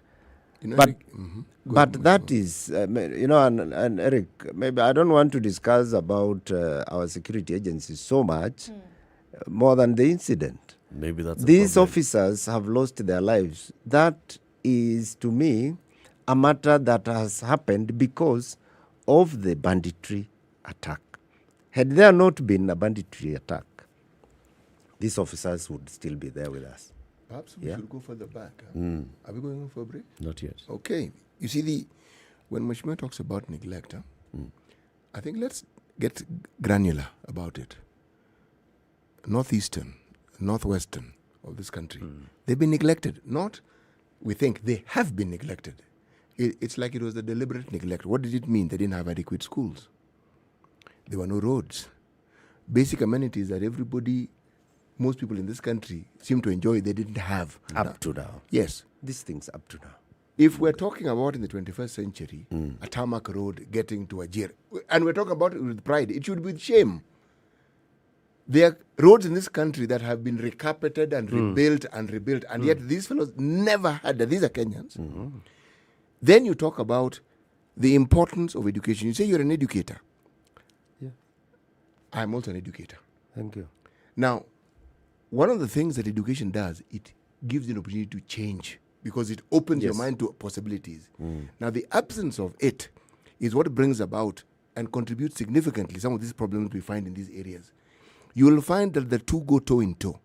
Where there is inadequate education or people drop out of school, people tend to be more traditionally minded and they're more amenable to influences. Now, unfortunately, if there aren't adequate economic activities or opportunities, the ones which present themselves are the ones which we are seeing, and we call them banditry. Because some of them, as you say, are evolved from what was traditionally there, but with the time, once they acquire a commercial tinge, it's difficult to do away with it, because this is how people earn a living. Someone goes and steals cows, as far as they're concerned, they're going to make money from it. It's not a big deal. And yet, why don't we see the same issues in places where people who had access to education, people had access to development, and they have cows? You don't hear of these things. But certain things that have never changed despite us going into a new century are still domiciled and are still dominant in some of these regions. But that's phase one. Phase two, does the government understand it? They most certainly do. Of course. The question that I ask myself is, why does the government, one government after another, never do anything to ensure that this thing is brought to an end? And yet they can. And Eric, look at it from this angle. A backward practice, livestock theft or livestock raids or cattle rustling, okay, converted to a 21st century illegal business or enterprise, okay, using old methods, applying new technology, okay, using old mindsets, and you apply new technology. What do you get? You get a people abused. Yeah. Yeah? This is what is happening in the north and the North Rift. A local typical Turkana, herds boy, Pokot, herds boy, Samburu, herds boy, maybe let's even say Marakwet, herds boy, who has not gone to school, does not have alternatives, livelihood alternatives, and sees theft as the way of life. They're born and brought up into this. Spice that with an intelligent businessman who wants to exploit, say, a natural resource, okay? Gas, oil, minerals, okay? In an area that is insecure, in an area that is inaccessible. That investor, businessman, woman, who wants to access those resources that are domiciled in this insecure area has all the reason to use this ignorant person to deal with themselves, okay, so that they can access the resources. Tim, this is also a natural resource-based conflict. So how not the way, it is not the locals seeing it in that light. Yeah, it's somebody It else. is someone else. And those are the people we need to start asking. How do they end Who up are they? exploiting? Where are they? If they fund this kind of, violence and the spirit of violence, and they arm the people, the young boys, so they can keep raiding one another, how would they end up accessing the area, access the natural resources, and extract value from them? Eric, this banditry is targeted at displacing people from these areas. And to what end? I think, Mheshimiwa, that's the question now we're asking. On to what end? You're displacing people in a particular area, trotting off with their cattle, and to remove them from the area so that what could happen? Maybe that would give us insight. So that you insight. access this area more easily with people who are friendly to you, okay? Let's get this scenario Eric can do. Turkana East, which is the epicenter of the current incidents, that is where there is boundary contestation between the Turkana county and Tiati in particular in Baringo county. Okay? There's a contestation, a boundary contestation. Why this boundary contestation? It's not us who draw boundaries. Boundaries are already set. Yep. The Provinces and Districts Act of 1992 defines the boundaries of the various districts by then, which are actually now our current counties. Yep. Why has it been difficult for government to put down their foot and say, this is the area belonging to Turkana County, this is the area belonging to Baringo County, live at peace with one another, we will secure you in this manner. Why leave this area in this form? Tell us why. Okay? I mean, those are the questions that I'm asking. I can't tell the answers. And I'm saying this is part of but the Mheshimiwa, contributory factors. As a leader, Okay. like you said, you're a leader. You're a leader. I am. You're a national leader and you're a community leader. These questions have been asked before. Part of the reason why I talk of neglect, okay? The use of ignorant people to achieve, other objectives, really. And that is what I'm bringing on the table. Resource-based conflict, okay? Whereas the cattle is what is pronounced. No one is talking about the natural gas. No one is talking about the oil fields that are supposed to be accessed. The other day, government wanted land for the pipeline and what have you. They do not want to engage the community. They want this land for free. This is a myriad of issues. They are not all on the table. Some of them are unseen. Okay? So these are all part of the issues that are making this situation complex. Yeah? It gets worse and worse. And that is why I think I want to appreciate the president's tweet. This business must come to an end.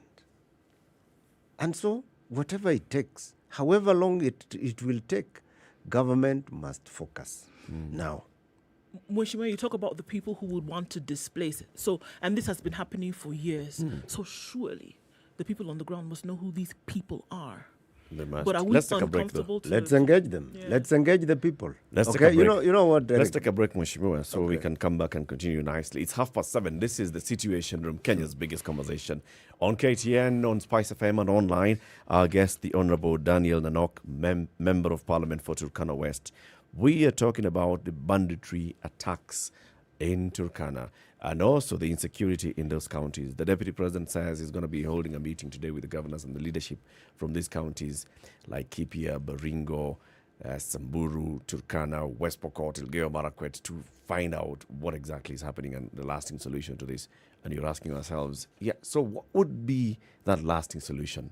We'll be back shortly after we take this quick break, reminding you about County 49, Ndu. Yes, so County 49 is the fictional county of Boatele, and the intrigues of a governor and a deputy governor and the demands of the people on their leadership. And they said, well, you know what, if you're not going to do what we're asking you to do, then you might as well sit with us for a while and let's see how we can persuade you to do the things that you ought to do. Showmax is giving you that, another great programming for as low as 760 shillings per month. Kenyan actors doing fantastic things and telling great stories. And again, Showmax making that possible. Episode 4 dropped last Thursday. We're likely to see another episode this Thursday. You want to watch out for that, and you can catch up on the ones you missed on Showmax. This is the Situation Room, the only way to start your day. We know it is cold, but Cold Stone Creamery has hot deals for you. This month, enjoy cups of rich and creamy ice cream, delicious ice cream cakes, and fresh oven-baked cakes at amazing prices. Visit any of our stores in Nairobi or Mombasa and indulge in your favorite treats. Cold Stone Creamery, the ultimate ice cream experience. Classic soul, R&B, smooth jazz, neo soul, and nostalgic ballads. Make some noise. Yeah. You're listening to Spice FM.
Cloudy conditions at 15 in Nairobi. The sun is coming out though. Highs of 25 and lows of 14.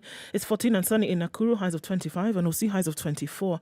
In a rainy Nyeri this morning at 15. It's 13 and cloudy in Eldoret. Highs of 24 and lows of 11. And 24 and light rain in Mombasa. Highs of 29 and lows of 23. Malindi is raining at 24. Highs of 29 and lows of 24. And it's sunny at 19 in Kisumu. It'll go to highs of 30 today. We'll see highs of 28 in a sunny Kakamega at 18. And looking out into Kampala, it's mostly sunny at 18, highs of 27. 30 will be the high in a rainy Dar es Salaam this morning at 23. And it's 18 and sunny in Johannesburg, highs of 29 and lows of 14. Mostly clear conditions at 23 in Lagos, highs of 28.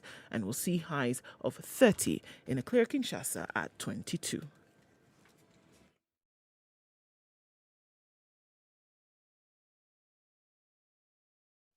Classic soul, R&B, smooth jazz, neo soul, and nostalgic ballads. Make some noise. Yeah. You're listening to Spice FM. All right, so we're looking at heavy traffic still coming off of Landis Road, and this is coming off of Jogo Road going towards Kamkunji. That's really, really heavy this morning. It's going to come from Lusaka. It's going to continue towards the roundabout at City Stadium, go off onto Landis, touch at Kamkunji, and then go off onto Haile Selassie. That's crazy. It started crazy this morning, and we're likely to see it be crazier as we go through the morning. Let's look on the western side of the city. We're coming off of Ngong Road. You're touching on Naivasha Road, Gitanga Road, and then out towards James Gishuru, and that's really, really busy this morning as well. So we're looking at heavy traffic on that side. James Gishuru really heavy, heading out towards Wayaki Way and spilling over to Kuna Road this morning, and we will see that the Red Hill Link Road also will have some traffic this morning as well. We're looking at Uhuru Highway, busy from Nyayo Stadium out towards Westlands through the CBD And that continues with the madness. So it looks like Tuesday is going to be one to contend with as far as traffic is concerned. Let's keep an eye on things, guys, and try to move around as best we can. Let's talk on SpiceFM, KE on Twitter.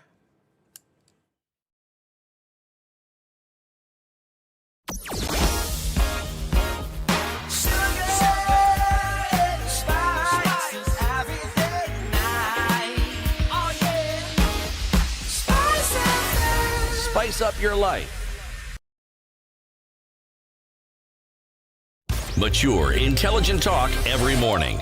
Spice up yourself. 25 to 8, the conversation continues in the Situation Room on SpiceFM and KCN and online.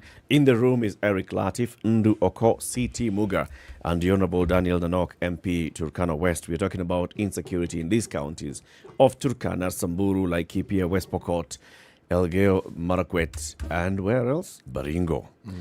The president has actually said, you know what, this spate of insecurity must come to an end. And in the announcement made on Twitter by him, he said, I have instructed police security agencies to take all the necessary steps needed to secure these areas. Cattle rustling must come to an end. Nasio tafadhali. Those are the words of President William Ruto. During the presidential debate, we asked him this question about insecurity, especially in Kerio Valley, and he said the same thing. He said, you know what, we've got to address this issue once and for all. But this has been there for long, and that is why we keep asking this question. It's been there for long, Mheshimiwa Nanok. You have been in Parliament for 10 years.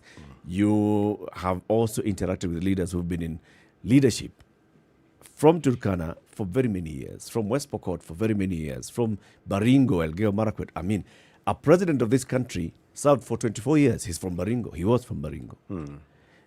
We have seen others from this region. Senior security and military officers from this region, Turkana, Baringo, Elgeyo Marakwet, Pokot, Laikipia, people who have served to levels of general and above, people who've served to the levels of Inspector General of Police. 2 Inspectors General of the 3 that we've had so far are from Elgeyo Marakwet. Intelligence people. We've talked about neglect by government. We've talked about all these things. But when insecurity happens this much, you have to ask yourself, is it really possible for this kind of thing to happen without the knowledge of government at the deepest intelligence levels? In fact, the question that perhaps I would like to ask is, can we divorce these problems from these people who've been in power? Because if you are the person at the helm and you have the authority and the means to put this to an end, you are in security, you are in intelligence, you are in the military, and nothing seems to be done. Would we be wrong if we said that you had a part to play in it, that you are part of the problem as opposed to being part of the solution? Or that we don't know, who it is. I mean, and I think this is the question. You know, this is the thing that we are dealt with. And if you allow me to just give a small story, my mother used to keep a poultry farm. And every now and then she would go in the morning and 2 chicken dead. Okay? They've been strangled or they've been ripped apart at the neck, dead. Okay, it goes. And then at some point we thought, okay, it's a dog or a cat or something that was coming in too. But this happened over time. After some time, one of the guards had said, okay, well, you know, we hear this sound at night. And this particular dog, we keep seeing it coming in out, in and out, in and out. So after some time, they knew very well that this was the perpetrator of this thing, and that's why these chickens were turning up dead. So the people who saw the dog knew that this is the one who comes in and does this thing for whatever reason. They knew it had happened for some time. They knew who it was because they were in the area, just by watching and seeing. And I liken this to this situation, that this has been happening for so long.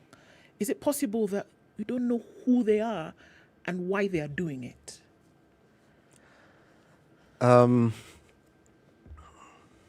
This country has an intelligence service. Kenya is a very strong democracy, and we've been independent for all these years. I want to say, maybe just to follow the thought trail of Muga, that as he said, these people have been there. Can we divorce them from the problem? Government is a bureaucracy, Muga, and team. Sometimes, even with your knowledge and the information you have, it can be a challenge to move a bureaucracy. So I just wanted to make that point. Secondly, Eric, you quoted the tweet by the President, His Excellency William Ruto. And I want to follow that by saying that, to me, becomes the foundational truth now. Political goodwill. None other than the head of state, the commander-in-chief of the armed forces. The Kenyan we have entrusted with Kenya has said cattle rustling is a bad practice. It must stop. Yeah? That, to me, is what we needed all this time. Is it the first time that we're hearing this kind of words and statement from the head of state? Now, this is the first time he's a head of state. So this is the first time he's making it. So him in particular, it's his first time. Yes. But not the first time that a president has said this in Kenya, following such an That is what I'm saying, Eric. Political goodwill. For now. Let's take it from there. Okay? Whatever has happened, has happened. And that has actually been a challenge, where statements have been made, where operations have been started, and along the way, they fizzle out. Along the way, they are stopped. How they are stopped, those of us who are not there don't know why. And yet, they were addressing a problem. So what the president's tweet has done, it has laid a foundation for the security agencies of this country to take this bull by its horns. So they have been instructed, deal with it. For me, as a member of parliament and as an affected people, action is what we are now waiting for. Do you know what, Eric? We gave our press statement on Saturday, the Turkana members of parliament. And we said, we are not giving government any ultimatums. We are not demanding, because they are used to hearing us talk, and after 1 week, things are gone. We actually said we are requesting government to undertake its mandate. Okay? What are we asking government to do in this case? We are asking government to ensure that there is recovery of lost livestock. We are asking government that they compensate the people who have lost their livelihoods. Okay? Schools have opened. Schools are demanding for fees. Parents of those people whose livestock have gone are being asked to pay fees. There is nothing they will sell to pay the fees for their kids. So let government do what they are required to do. That backed by the president's instruction. Let me ask you across board, kidogo too, so that I finish this thought. And so you are saying it is not the first time government has done this. We are watching now, as a people, as a leadership, for what the government apparatus are going to do with this presidential instruction. Okay. Yes. In previous incidences, whether it Marsabit, like Laikipia, Samburu, Baringo, or West Pokot, or Elgeyo Marakwet, we have heard the government say that local leadership, particularly politicians, are involved in this. Whether it's Turkana, everywhere, we've heard that local politicians are involved. We don't see them being taken to court. We just hear meetings being held, either in State House or at Harambee House, or leaders being summoned to record statements with the DCI, or leaders meeting with the Commission on Integrity and Cohesion, on cohesion, right? Yep. But that's all we hear. To what extent do you think local politicians are involved in the kind of skirmishes that we see in the 6 counties? 7, including Marsabit.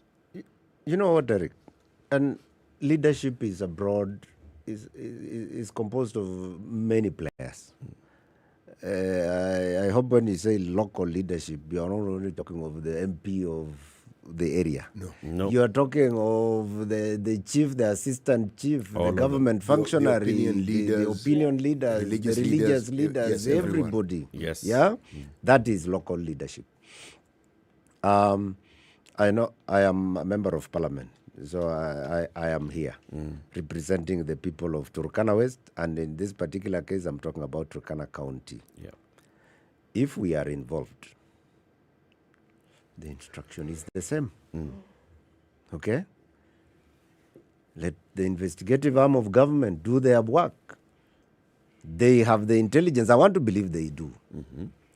If Daniel Epuyo Nanok, which is my name, is an accomplice to what has happened, let government not stop at nothing. Let me be taken through the process of being either proven innocent or proven guilty. The rule of law is what runs this country. That business of saying local leaders are involved, and then it evaporates in the thin air. Yeah? What is the problem? Lack of tangible evidence. So again, I ask you from your point of view, Yeah. you know, as somebody who's a leader, somebody who's from this region, as somebody who's exposed to information, Yeah. do you think local leaders at various degrees are Yes, involved? Eric, you don't need to finish that question. Yes, the leadership must be involved. Yeah? So But why, then- why is it that they're never brought to book? That is a question that we should ask the duty bearers. Who has the mandate to call me to account when I'm perpetrating banditry, when I'm the one buying the bullets, when I'm the one providing the guns, when I'm the one giving the market? But Moshimo, it feels an awful lot as though, I mean, really, that there's a level of comfortability now with the situation. Because if it really, I feel that those, like you're saying, who ought to be brought to account, maybe have gotten comfortable with the situation. And that those who suffer it every year, year in, year out, are the ones who complain. But those who have an opportunity to do something about it truly are just not doing something about it. And whether it is to open your mouth and say, look, I know that it is this person. I know that it is the other person. But I still think that we're playing very safe here, and that one does not want to call out the other, but that Kenyans are dying in a brutal manner every year. I still say that this incident should now be used to stop this illegal enterprise. Because there is up to now, there is political goodwill. The president himself has pronounced himself to this matter. This meeting that you are quoting, where the president has called for a leadership meeting of the leaders of these regions, okay, or this region. This should be taken to its logical conclusion, where we are seeking for permanent solution to these cases. And therefore, maybe I do not want to be pessimistic that it will end up like it has always been. Okay? That personally, as a member of parliament, as a representative of my people, I have an opportunity now to keep talking about this thing, to keep asking these questions to the government, to the duty bearers, to the police officers, to everybody who will need to do something in order to bring this thing to an end. That is what I can say as a representative. We have different players. These different players need to be brought on board. including the communities that are running these activities. The Turkana community, the Pokot community, the Samburu community, all of them, the Marakwets. We should own up to our contribution to the problem and say, please help us. Please help us deal with this. If it is the question of lack of opportunities, then let us say that the reason why we are doing this is because there is no other way we can earn a living. And so let government help us, okay? And government is in a position to guide, to help, to invest resources to activities that can actually reduce and ultimately eliminate this conflict. So if it is investment that we need, that is a conversation that needs to be done, actually. But these stopgap measures of one day we are having an operation and then the next day everything is quiet because people are afraid, and then suddenly after 3 months it comes back again. That is what we must say no. Government presence, security presence needs to be actually enshrined in these areas. Yeah, we have given, by the way, Eric and the team, in the last parliament, Turkana County government and the Turkana community gave up land so as to allow the military to set up a base. Yeah, not just one. 7,000 hectares. You can calculate that in square kilometers. That is a huge area across the county. That is it 700 square kilometers or 700 square kilometers across the 6 sub-counties. Okay? Donated land after an intensive public participation with the communities to release this land to the military so that they can set up bases in Turkana. One of those bases is in this area that got attacked the other day. Yes, Napeitom, Nadome, Kamuge, yeah, Kapedo. We gave the land 2 years ago. Is the base in operation? Not even an inch of access road has been done. Nothing has happened. In my own constituency, I gave 2,000 hectares of land in 2 different locations, Napakin and Loreng, in order to give the military a base. Nothing has happened. And you know what? We are suffering. In Turkana West, we are attacked from South Sudan. We are attacked from Uganda. And my people were ready.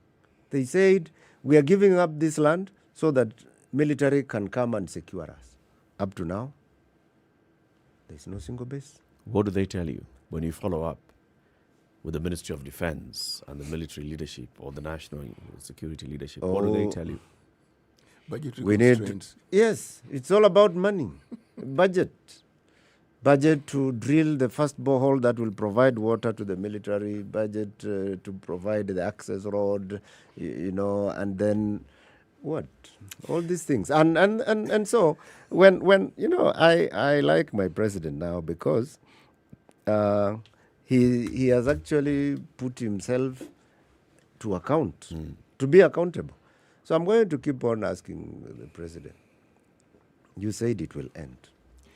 There's some supportive processes that legislators can ensure are in place to support this, whatever it is we're discussing. Why do I say this? If I look at our security forces, the internal ones, talking about the police force, the GSU, the APs, I begin with the question of, have we insulated them from economic influences that businessmen would actually bring their way? When I say insulated, do we pay them well enough? Do they have sufficient services that would reduce the temptation of being influenced? Because, again, if you have a security force or you have an intelligence force that is susceptible to influence, then we can keep talking until we're already dark, so we can't be blue in the face. What will we be? Deep purple. Somehow I am of this thought, and I don't just limit it to security, I take it to education. Yes, the biggest portion of our budget goes to education. But the remuneration that the educators get, the question is it adequate? What am I saying? I'm giving these two examples, and I'm saying there is a problem that we keep looking at, but we look at the symptoms, not the actual cause of it. If we were to tackle the cause and focus on it, and this is why I'm focusing on the legislators, because with many of these issues, you see, we can sense what the truth is, but we keep grappling with the facts. Sometimes the facts don't seem to add up. You're thinking this and you're thinking the other. But if, as you say, the president has put his word on the line and has made a statement, and we want to watch the operation of it, that word really. That changes can come about is not a fantasy, it's a reality. It can. If things that we've said couldn't be done, we've seen done, even this can be done. It can. And it can be done in our lifetime. So what should MPs do? MPs, I'm going to be prescriptive here. Yes. They should be loud, really loud. Mheshimiwa here, on issues pertaining to his constituency or insecurity in the country, he should be really loud, because to the point where people say, can this man not talk about something else other than this? Now, when people say that, then yes, you've been loud enough, meaning you've been heard to the point where some people are bothered. Because if you're not loud, believe me, you'll say it once, twice, and it'll be forgotten, and other things will come up. Yep. How do you get young people in our communities? Because this banditry is not perpetrated physically by older people. Older people finance it. It's the young people who do it. Yeah. How do you get these young people to be able to be engaged in other economic activities that they would consider profitable? You start with ensuring these people actually get educated. Muga, you're right. For me, being loud, and any MP within this region being loud, I think we need to. That is our role as representatives of the people, talking to the duty bearers, to provide services to the people as per the dictates of the Constitution and the laws of the land. That is in order. Here, these are all competing interests. Yeah, Kenya is a going concern in so many ways. Yes. And you look at the people and the way each one of us, there are 290 constituencies now in this country, plus 47 counties, and therefore those are the women reps, county women reps, and the senators. And every one of us represents either an area or a people. I represent the people of Turkana West. We present our needs. Our people present the needs. Parliament makes and prioritizes, and government prioritizes the budget. And so it comes to who is at the top there. What does he or she say about Turkana County or Turkana West in terms of resource sharing? We are in a way disenfranchised, because with our numbers, sometimes because of the question of democracy, the many have their way, and you have your voice. You can have your voice, but the many have their way always. Yep. And so even when it comes to allocation of resources, however reasonable your argument may be, it may be decided against you. And so we will keep talking, we'll keep saying, and Keep what being loud. I think the government needs to hear. And that goodwill must be there to know that Turkana County, West Pokot County is part of this country, and we need to develop as a country together. Together as one people. Yes. Mheshimiwa Nanok, thank you very much for joining us. Daniel Nanok is the Member of Parliament for Turkana West constituency. We've been talking about insecurity in these regions, and we want to see, the President has said this must come to an end. The Deputy President is going to be chairing a meeting today. The security operators are going to be rolling onto the ground. This banditry must end. The people of these counties, the children of these counties, should go to school like children from other parts of the country. Same way. A very good morning to you. It's 8 o'clock. Conversations continue.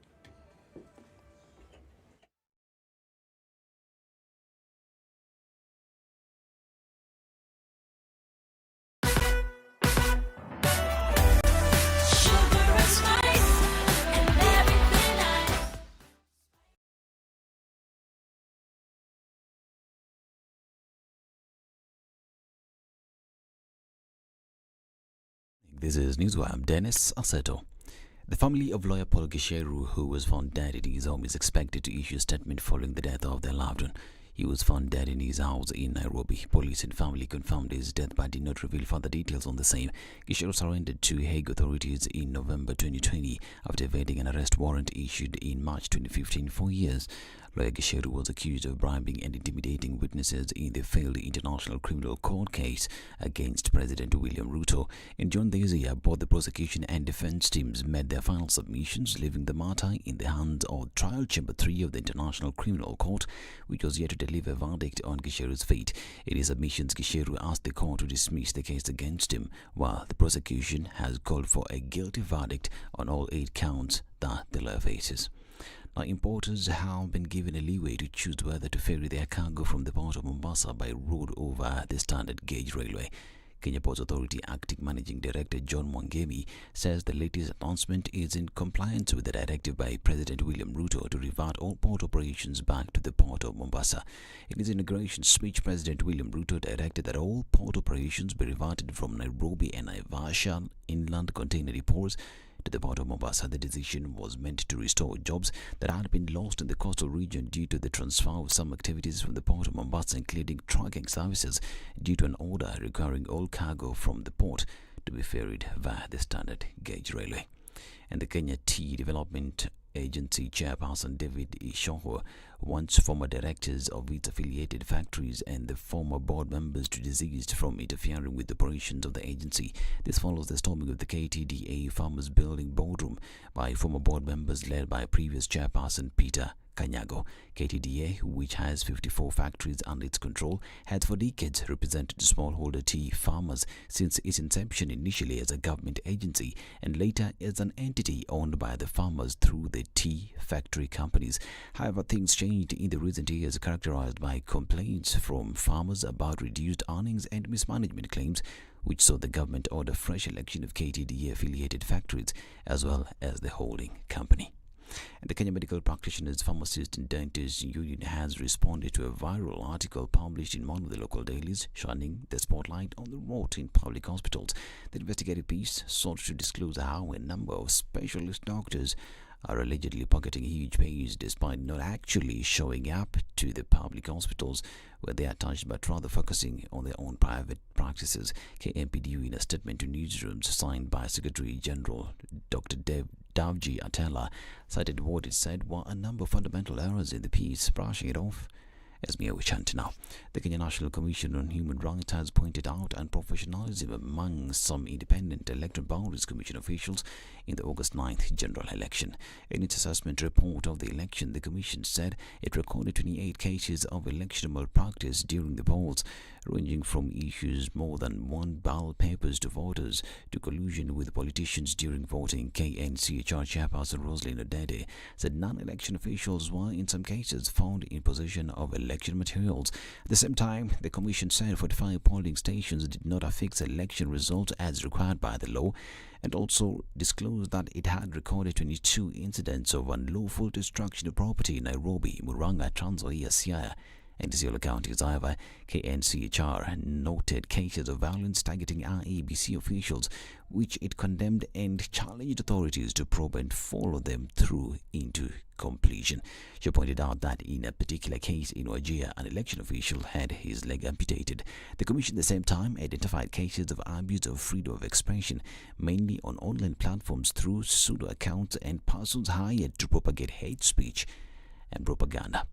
Now, a gunman in Izhevsk, the capital of Russia's capital of Urmuchia, has killed at least 15 people, including 11 children, the 4th school shooting in the region in the past 15 months.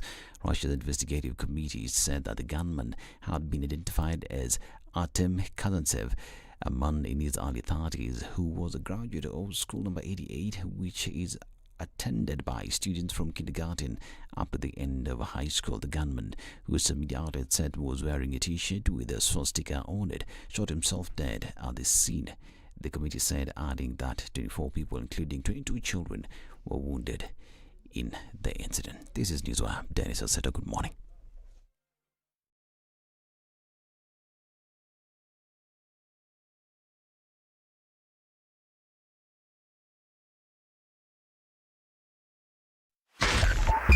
.5 SpiceFM, Kisumu. At a few minutes after 8 o'clock, we're looking at traffic still heavy in most parts of the city this morning. It's coming off Jogo Road, really heavy. It's going to spill over to Landis. It's still doing that thing. And then getting out to the roundabouts at Kamkunji and on to Haile Selassie. There's also traffic coming in the other direction from Gong Road, and that is really, really busy. Getting on to Naivasha Road, then connecting to Kingara Road, and then out towards James Gishuru. James Gishuru starts at the Mzima Springs Junction, and you're taking it all the way out to Waiyaki Way, past Kuna Road, and then well onto the Red Hill Link Road. So traffic there is an absolute mess this morning. We're looking at it still heavy coming off the Thika Superhighway. Kiambu Road is also pretty busy, as is Limuru Road this morning. So really crazy traffic, guys. What are we going to do? Talk to us. SpiceFM KE on Twitter. Let's try and keep things moving this morning.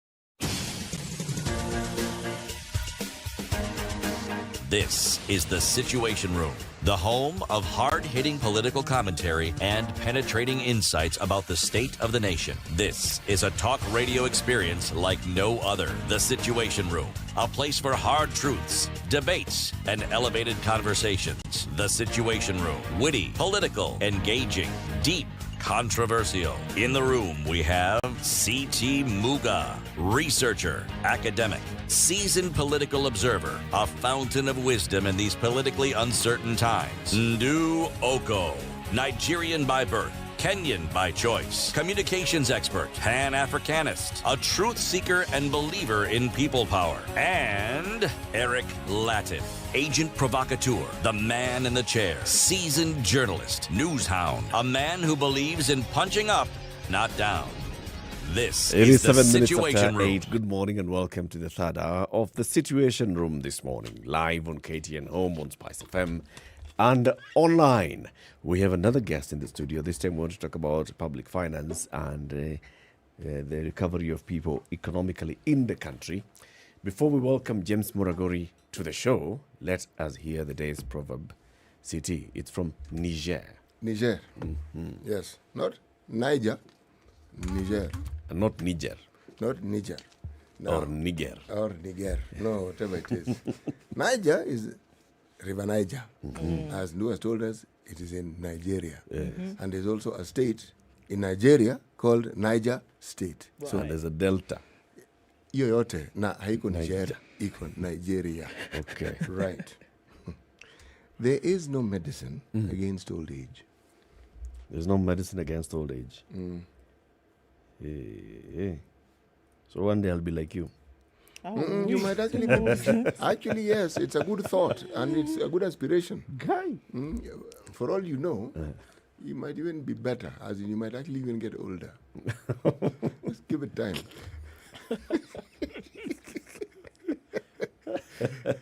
There's no escaping old age. That one. Sorry. It's coming, it's coming. Sorry. James Muragori is the CEO of the Institute for Public Finance and Institute of Public Finance.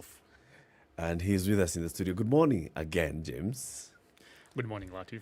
Welcome again to Kenya's biggest conversation. Always a pleasure to have you. Absolutely. Glad to be back.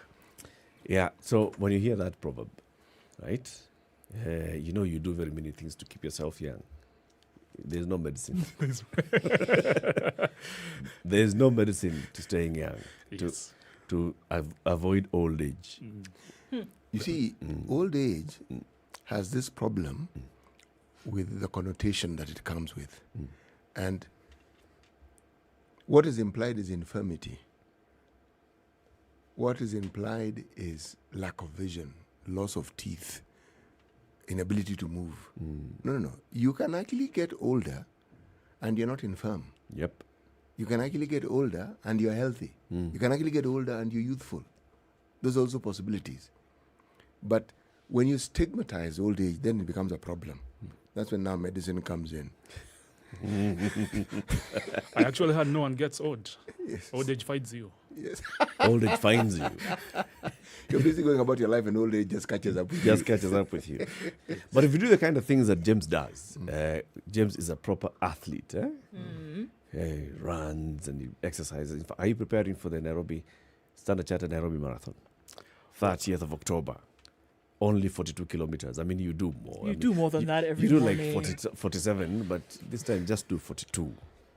There is what I say, choose your struggles wisely. So, as I run many races and marathons, I think this one I pass. This particular one? Yes. No, you can still do the 10K. Oh, there's an option. There's 42 kilometers. 42, there's 21, there's 10. There's, and by the way, you can even walk. Walk to the entire 42. Yes, you can walk. Even 42 if you want, you can walk. But it might take you a while, but you know. You have to start really early. Yes. Well, that's something good to consider. Yes. So what we are all doing now, between now and the end of the month, is preparing. Okay. And because you've been doing this for a long time, you'll be like our coach. So we are signing up NairobiMarathon.com for virtual race that takes place between the 25th and the 30th and the 30th. 23rd. The 23rd and the 30th. And then the 30th itself, it's a physical race. We run. So in fact, because you always run anyway, you can do the virtual one. Between the 23rd and the 30th, you just go doing and your record jog. Your times. Record your time. So you register, get into the app, record your time on the app, and who knows? Where do you run? That's interesting. Where do you run? Yeah. Where do you run?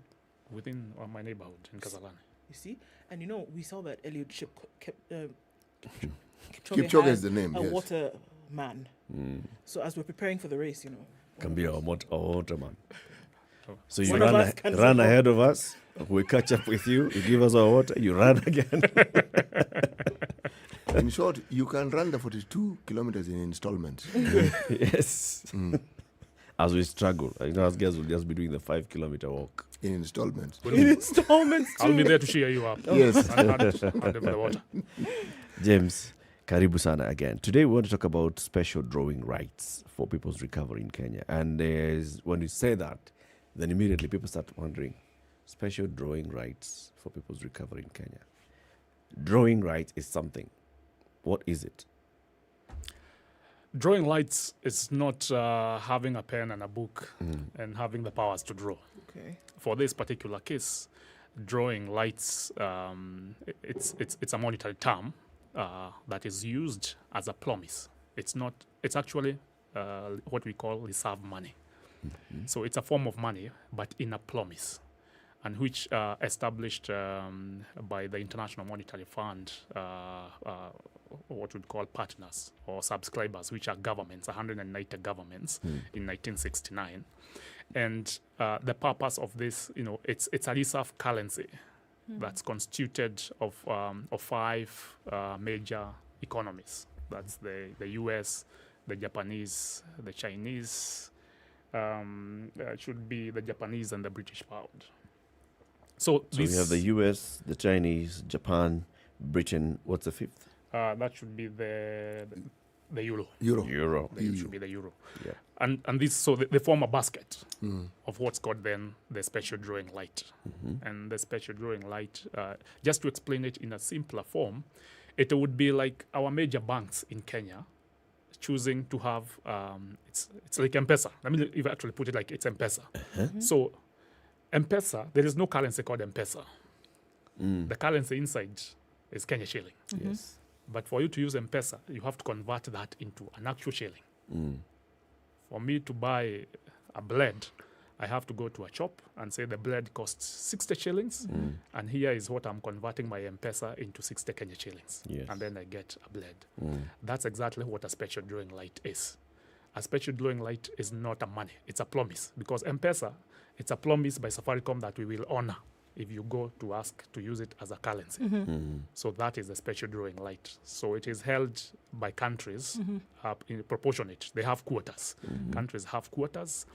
And then your quota, you can exchange it freely with other with other countries, and you can use it to deal with your liquidity issues as a country. Ndru has 5 questions. City has 7. I am floating, but I get it. Okay. So, where are you drawing from? Where are you drawing from? Where are you drawing these rights from? Who holds the server, as it were? Absolutely. The IMF. Okay. The International Mother and Father. Okay. International Monetary Fund. International Mother and Father, right. holds the server of the drawing rights. And this is based on the quotas, based on their contribution to the pot. Because also the IMF, countries have their rights based on their capacity and ability. So you find the most developed economies, for example, out of the last year's special drawing rights, which were equivalent to $650 billion, they got approximately 423 billion because they have powers. They give money. So what happens is Kenya got approximately 84 billion Kenya shillings. In terms of drawing rights, that was 73 million SDRs. SDR. Now, one SDR is equivalent, $1 is equivalent to $1.40. So the dollar is stronger than the SDR. So our 73 million and dollars. this SDR is what exactly? Special drawing right. Special drawing right. It's a reserve money. It's a thing. So it's a currency. It's a form of currency. It's a virtual currency that cannot be used to trade. So it is like Bitcoin. No. What? The SDR has an asset base at the line. What? So countries contribute to IMF. Yes. Based on their strength. Based on their strength. These 5, you're saying, Yeah. have contributed around $423 billion. No, they received. They received in 423 2021 billion. out of 650 billion. Out of 650 billion. Yes. Now, that is their strength. Yes, they were allocated that based on their strength. On their strength. Yes. That is a special. They were allocated, not Yes. necessarily that they withdrew. No, they were just allocated. It was it was a right. If you ever want to use, you can withdraw up to $423 billion. Yes. Okay. Kenya was allocated 733 million SDRs. 733 million. SDRs, equivalent to around 84 billion Kenya shillings. Around 84 billion shillings. Yes. Okay. That is how much we can get from this. Of which we have already drawn 40 billion out of that. Because we need Okay. the money. Okay. How do they decide how much of this SDR is allocated to you? There's a quota defined by IMF. And what do they base that quota on? It's on the strength of the economy and their contribution. It's because also IMF is a contributor, literally like a contributory scheme. So IMF subscriptions. is like a circle where people contribute to. Yes, the countries. Yes, okay, people as in the countries. And then also, like with circles, where you can drop to 3 times your deposit. So you draw according to your quota. Yes. Our quota is the equivalent of our deposit in this circle. Kind of. Closer to that. Okay. Yes. Under what circumstances would you use your rights as a country? Now, like Kenya, because of COVID, we were in a total crisis and we were not able to maintain the economy. So of our allocation, then the Ministry of Finance and Central Bank, then they are able to freely transfer our special drawing rights to, they would say, for example, we can transfer to China. So China have their SDR, but they are not using their SDR. So they convert that into dollar in their central bank. We have our SDR, but because we cannot use our SDR to buy vaccines, we have to convert our SDRs to dollars. All right. So our SDL 733, National Treasury was advanced half of that, and Central Bank remained with the other half. Okay. So our SDL then we converted equivalent to $40 billion, 40 billion Kenya shillings, and as part of public debt. So we get, we sell like to Chinese our SDLs. They give us money in form of dollars. Then we use the dollars to buy vaccines. Okay. Right. I've got to take a step back because I could have missed it in the cloud of, So where does this money come from in the beginning? Is it a SACCO that in the beginning of the world everybody's putting money in? Everybody's contributing everybody's monthly. Contributing Monthly. However, it depends on how much you put in that you can get out. Who does the money? Is the IMF just being benevolent and saying, okay, so we have this extra money, you can now have a quota, and then we can give it to you. You don't really have to pay it back. what is this? Is this loaned money? Now, when I remove this 40 billion as Kenya, do I have to put it back, or then do I have to now work up my quota once again? What happens? So over the last, we're talking about since 1969, there have only been 4 instances of creation of this SDR, and the 2021 was the fourth time the SDR was created, which was equivalent to $650 billion. So it is an international reserve that's created. For example, it's like in Kenya, we would have the central bank say we have our reserve because IMF is lending money, like they have the reserves that they hold on behalf, and the quotas of each country. Then, because it's based on the strength of the economy, you will draw once they agree on the parameters. It's a scientific process for them to develop the quotas, and the quota for Kenya, for example, is like 1.2 or something of parameters they use, and which is subject to a lot of discussion by the governors. And the governors of the IMF then are, they are ministers of finance and central bank governors. So it's high-level decision-making in terms of drawing this reserve. So it's the 100% of this reserve from IMF part of resources that they have. Then they say we are going to allocate to countries to show up liquidity, and especially like now during COVID, was purposes of, for example, the cash transfers. People are not working. You have to find, food rations for people. You've got to do cash transfers for social protection, batches of vaccines where countries were not able to receive donations of vaccines. Now that's the purpose of each country's reserve.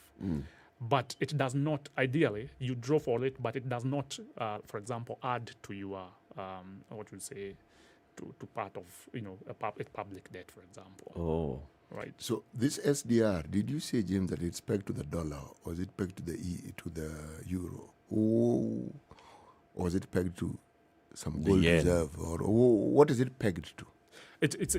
So as IMF was converting this particular case, it's pegged to the dollar. So the special drawing rights are pegged to the dollar. Okay. Yeah. Just pause. What's the dollar pegged to? Yeah. Well, the dollar, because the pegging has to be based on some value, isn't it? Yes. So what's the dollar pegged It's a strength of the economy as a free-floating global currency, which is used widely. The strength of the economy. Yes. Now, this strength of the economy, as we say, it is based on what? How much?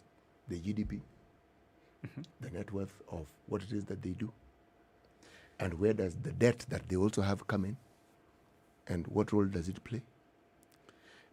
You see, the SDRs themselves, we have 5 currencies in the pot. 5 major currencies. 5 major currencies in the pot. So we can also take the SDRs and peg it to the euro. But for the purpose of this conversation, for example, I took the dollar, right, instead of taking the euro. So as we are saying, the 456, the SDRs were 456. Equivalent to $650 billion. 456 billion SDRs equivalent to $650 billion, of which Kenya case scenario is only 733 SDRs, equivalent to 84 billion Kenya shillings.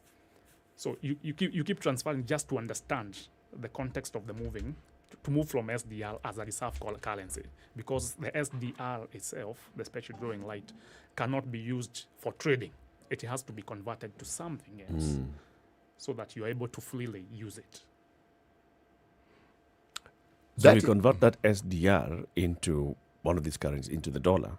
So there you get the hard cash, hard currency. Yes, for then you use vaccines, whatever you're using it for. Yeah. But you're saying that this is not necessarily then added onto your public debt. So where does it float? Is it free money? No, it's not free money. It then becomes part of resources that you hold as assets. Okay. Yeah.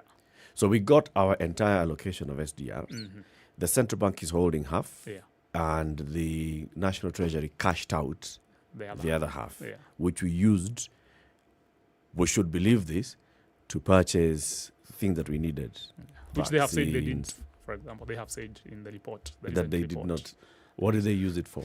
They said 17% of that money was used, for recurrent expenditure, which is paying against- salaries and and debt and fueling cars. Absolutely, and which is against fiscal objectives, because the law requires them to indicate where they have deviated from fiscal principles. So they have owned up that they, James, when we deplete those resources, how can we replenish them? Now you go to the market, commercial market, and borrow.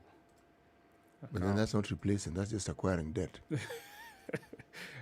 So for Kenya case, if we deplete our allocation, pot, our allocation, you don't have a choice. You have to. Okay. Yeah. The analogy of the circle, is it possible for people to stand surety for Kenya? Some other country to say, I know you mentioned that if China isn't using theirs, you can have a chit chat with them and say, look, this thing which is idle, can we? But essentially, we are borrowing. Then how then do we repay them? How do we get to replenish what they have allowed us to use? Yeah, we're busy working as citizens, so we are paying taxes. Right. That we do very well in this country. Yes, we do pay taxes. Yes. We are very hardworking citizens. So our taxes are what are used to pay. So we can approach another country and ask them to allocate us their SDR. But you have not really. They don't give you the exact. You can only ask for somebody's SDR if they are the ones who in need of dollars, for example, or euros. So now we give, let's say, for this particular case, an example. We give our SDRs to a certain country, let's say China. Yeah. China gave us the dollars. Yes. So we are done. We are done. Zimekanjana. Yes. We So cannot go back and they tell have them, more no, SDRs. They have more SDRs. Yes, it's over. The transaction is over. So you finish spending your dollars, you have nothing. How is it benefiting them to keep the SDR? Because they can also use they can sell the SDRs to another country. Is there a point at which these SDRs increase in value, like other currencies? Do they also fluctuate, or are they constant? You see now, at the point of purchase of the SDR, it's also pegged how much is the dollar worth at that point versus your currency. Yes, so it's 1.14 to the dollar. Yes. So it stays 1.14 to the dollar? No, by the time we are exchanging, yes. So at $1.14 was when, for example, the board decision was being made. Okay. But by the time we are trading with China, if it's a year down the line, if the dollar has lost value or gained, the market dynamics will dictate. Okay. What was the initial idea behind this SDR pool?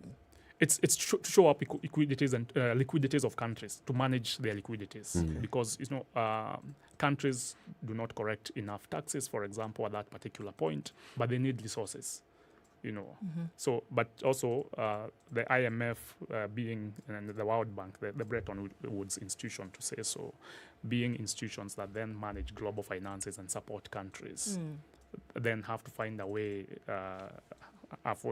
but also a way of managing. But it's also a way of proper dominance by global larger economies. Which was my next question. Yes. This is proper colonialism. Yes, because I'm asking what is and then my next question would be, really, what's the fundamental benefit? And must you be a member of this hoity-toity club of folks who are, putting their money out there because they don't have anything else to do with it, and insist that you also be part of it, where you can further be dominated by the world financial system? You don't have as countries, for example, and just to contextualize it, you see, this least developed economies received approximately $21 billion, for example. The next middle economies received some $212 billion, and then the wealthiest of countries received $433 billion of that money. So the wealthier you are, the more money they give you. The money you get. In fact, there's a principle of the more you have, the more we'll give you, and even the little you have, even that will take away. So essentially, this scheme is actually set up to benefit those who already have, and to give those who don't have the impression that they're also getting something, whereas in reality, they are actually being held to hawk. They are in a position where they are continually going to be dependent on these people. Is that not what seems to be the picture here? Absolutely. Like I'm saying, it's a dominance. It's a question of, it's you don't need, we don't need you, you need us. So okay. That but also, if you look at your economy, if you're given now the 84 billion shillings, based on even your size of your economy and how much you've been contributing to IMF, nope. Sorry. Because you see, the other side of it is this. Sorry. What I'm saying is this. Look, so SDR is declared by the IMF board. It is 650 billion. Yeah. These 5 big economies get 423 billion. The rest of you get based on. So it's either you're saying that decision on how to divvy up the SDR is wrong, but not the principle of SDR, or you're saying that the principle of SDR is wrong. Which is which? The principle of SDR is not wrong, because I mean globally we are so interdependent on each other. The concept is good, but the mechanism of distribution is what would be wrong, because you're giving money to those who don't need. For example, by the time the SDR was being done, which is a very good concept. For Kenya, for example, benefited. We were able to support our people, social protection and stuff like that. There you go. But then the United States of America, which was giving us vaccine, did not need SDR for vaccine. We are the ones who needed SDR for vaccine. But their contribution to IMF demands that they receive the fair share of that. So they're holding that free floating, SDR currency. Yeah. So here's the thing. We got this SDR thing from Bretton Woods. We go to America and we tell them, we've got this SDR thing, give me cash. Yeah. They give us cash without us having coughed anything in between. Yeah. Right? It's just something that was allocated. They remain with the SDR. We get the cash. Cash is what we needed in the first place. Yeah. What's wrong with that, CT? I didn't See, say we needed anything the was 30 wrong. billion shillings to use. The only thing is that Mr. Ukuri Atani and his people decided to go buying flowers with our SDR money instead of buying vaccines and other essentials. But the thing is, we needed money. Absolutely. We needed So money. if They're spending. if the money that you got after having handed over your rights actually went towards development and something that you could see in the country, making the lives of people better, then it will be all right. Absolutely. So the fault then does not lie on the international mother and father. The fault then lies on the governments who are taking this money and then there's nothing to show for it. Exactly. Well, there is something to Nachukua show for it. SDR unanunua curtains No, kwa maua. nyumba na maua. Ama unaenda pale snow cream unakula ice cream na pesa yote. And then you start complaining, these people are Pesa dominating me. imeisha. Eric, Let's take a break. I've never used SDR for buying ice cream. You may just find that's what happened at the Treasury. It's 28 minutes to 9. This is Kenya's biggest conversation, The Situation Room. James Muraguri is the CEO of the International Public Finance. What did I say? The Institute of Public Finance. We are going international. He is here this morning to educate us about the special drawing right and how this special drawing right can be used for people's recovery in the country. We've learned so far, so next now he'll tell us how should it be used for people's economic recovery. Schools have reopened, right? And that's why there's a lot of traffic, and you'll be telling us about traffic. But also, as you talk about schools reopening, we've got to remember the Shujaz who have made us actually survive the academic year. The children are going back to school. They've been teachers, they've been parents, they've been children themselves, the students who've been learning. Naivas is introducing a back-to-school offer. They're calling it Naivas Mashujaa Day, Mashujaa back-to-school offer. To learn more about this, listen to Quatch in the afternoon. From what time to what time? 3 to 7 p.m. Yes, the drive on the Spice Drive with Quatch. And we tell you more about that and how you can participate in that draw. This is the Situation Room, the only way to start your day. Introducing Watele, County 49, a rich county where the leadership has failed its people. Justice and peace are elusive while violence sweeps through the county. What will be done to save the people of Watele County? Watch County 49 as our heroes and villains clash in an exciting tale of corruption, greed, love, and redemption. Every week on showmax.com. The adults in the room. He's promiscuous or he's polygamous. We need to get over ourselves. So I should always know the man that marries me, I know there'll be other women. Yes. The relationship you have with yourself is the foundation of the relationships you will have with other people. Things that we never talk about. 3 things. Stop, breathe, and relax. Whether it is matters of the heart, finances, or work that's weighing on your mind, worry not. Tune in to Adults in the Room every Monday to Friday from 7 p.m. to 10 p.m. The adults in the room will help you stay winning. Only on 94.4 Spice FM, Nairobi. All right, looking at cloudy conditions in Nairobi this morning, we'll see highs of 25. We'll see highs of 25 as well in a sunny Nakuru, currently at 16, and it's 16 and raining in Nyeri, still highs of 24 and lows of 10. 16 and sunny in Eldoret, highs of 24 and lows of 12, and we're looking at rainy conditions through Mombasa at 25. We'll go to highs of 29. 29 would also be the high in Malindi, where it's rainy at 25. 21 and mostly sunny conditions in Kisumu, highs of 30 and highs of 28 in a mostly sunny Kakamega at 21. Sunny conditions in Kampala at 21, highs of 27 and lows of 17, and it's raining in Dar es Salaam. At 25, we'll see highs of 30 and lows of 21. 19 and sunny in Johannesburg, highs of 29 and lows of 14, and we'll see highs of 28 in a rainy Lagos at 23. It's 23 and partly sunny in Kinshasa. It goes to highs of 30 and lows of 22.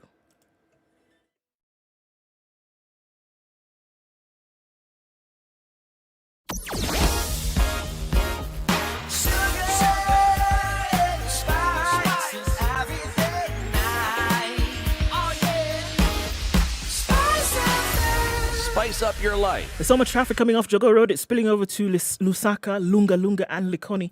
And we're seeing that come onto the Likoni interchange on Mombasa Road. And because of that, there's some traffic on the southern bypass this morning. It hasn't been there for some time, but we told you Tuesday is going to be crazy. Langata Road also has piled up and it's connecting with the Huru Highway. And we're looking at traffic coming off from Gong Road. It's going to meet with the traffic that's coming off Landis onto Kamkunji and then onto Haile Selassie. So that's a whole mess on its own. We're also looking at traffic coming off onto James Gishuru. It's coming from Naivasha Road, Gitanga Road, connecting from Mzima Springs, and that just looks crazy. It's spilling over to Wayaki Way and onto Kuna Road today. So it doesn't matter where you look, it's crazy. For a minute, let's take a look at what's going on the Thika Superhighway. And if you're not there, thank your lucky stars, because it's bumper to bumper all the way from the Outer Ring Junction through to the CBD. We're seeing the same thing happening on Kiambu Road as well as Limuru Road today into the belly of Gigiri. It's quite heavy, folks, and it looks like traffic hour will not end anytime soon. Keep your wits about. Let's know what's going on where you are. Talk to us, SpiceFM KE on Twitter. Are you ready? Okay. Spice FM. Mature, intelligent talk every morning. Spice up yourself.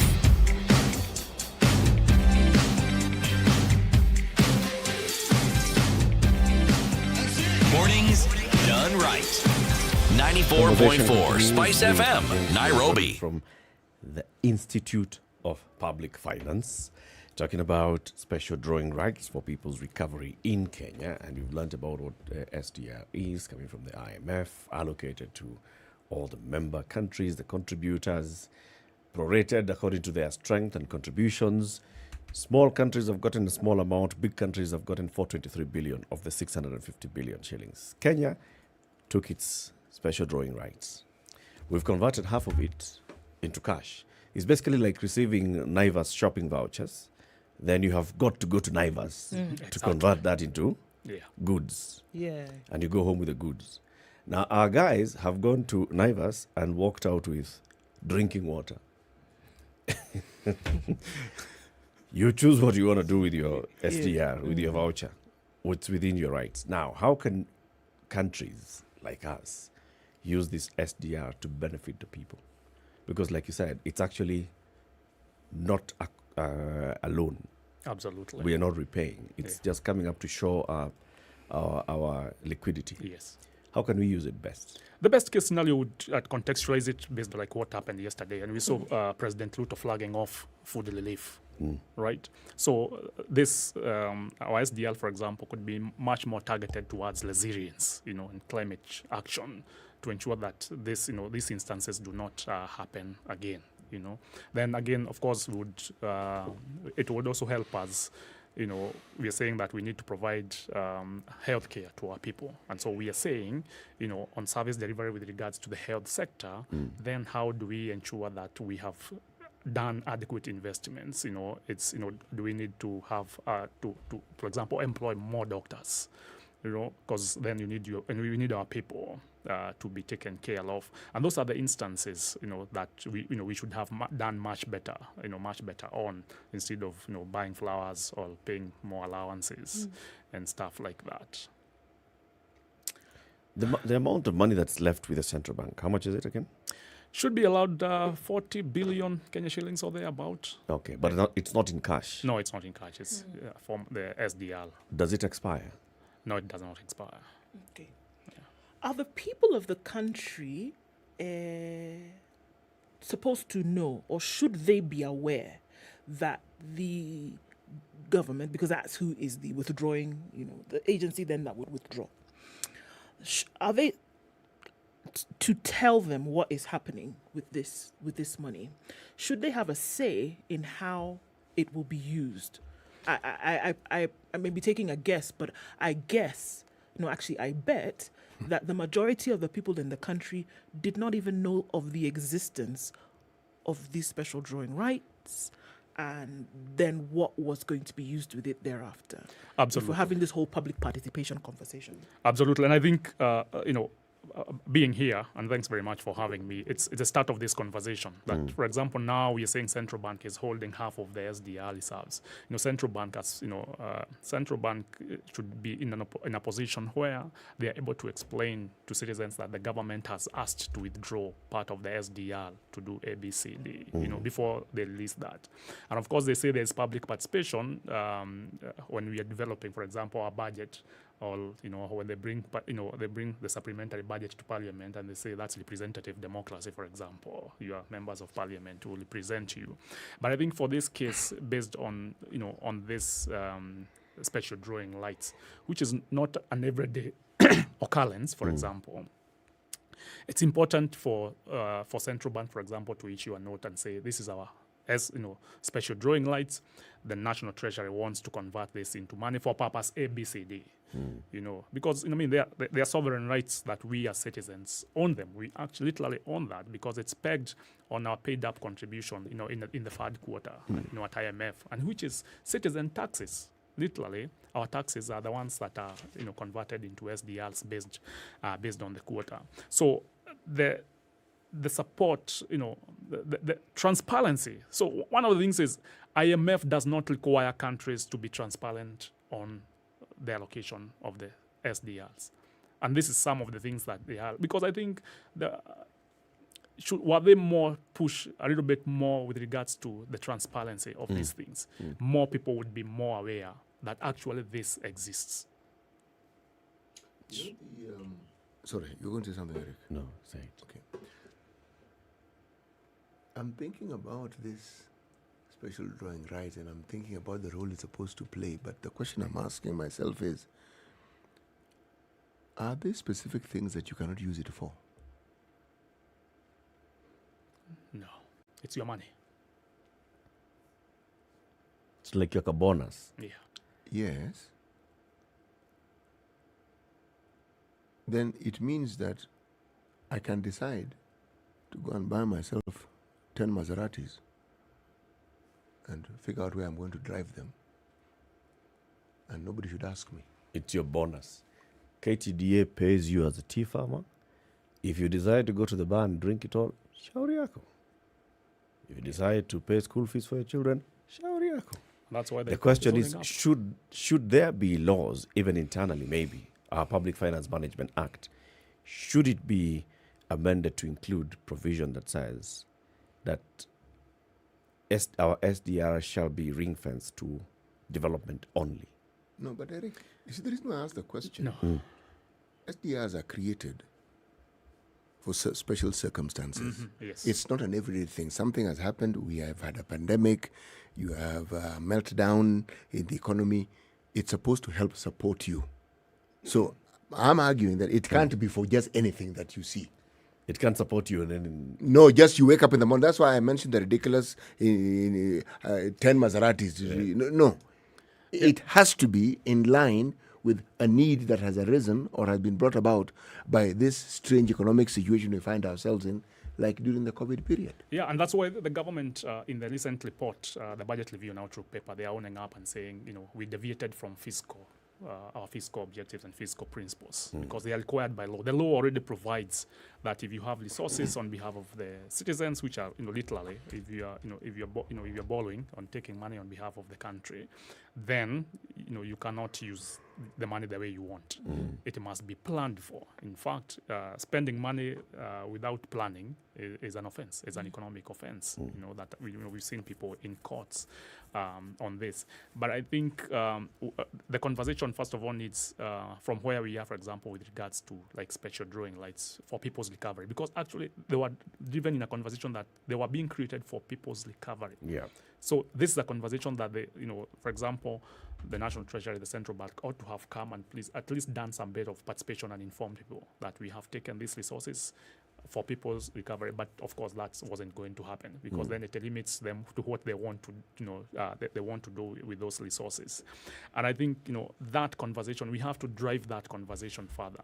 As citizen, private sector, businesses have to come out and ask some little bit of more difficult questions, because if you do not ask these questions, at the end of the day, it's your taxpayers. And that's why a show like this is extremely very important, because it's just enlightens people on what's happening with regards to the governance structure in the country with the resources available.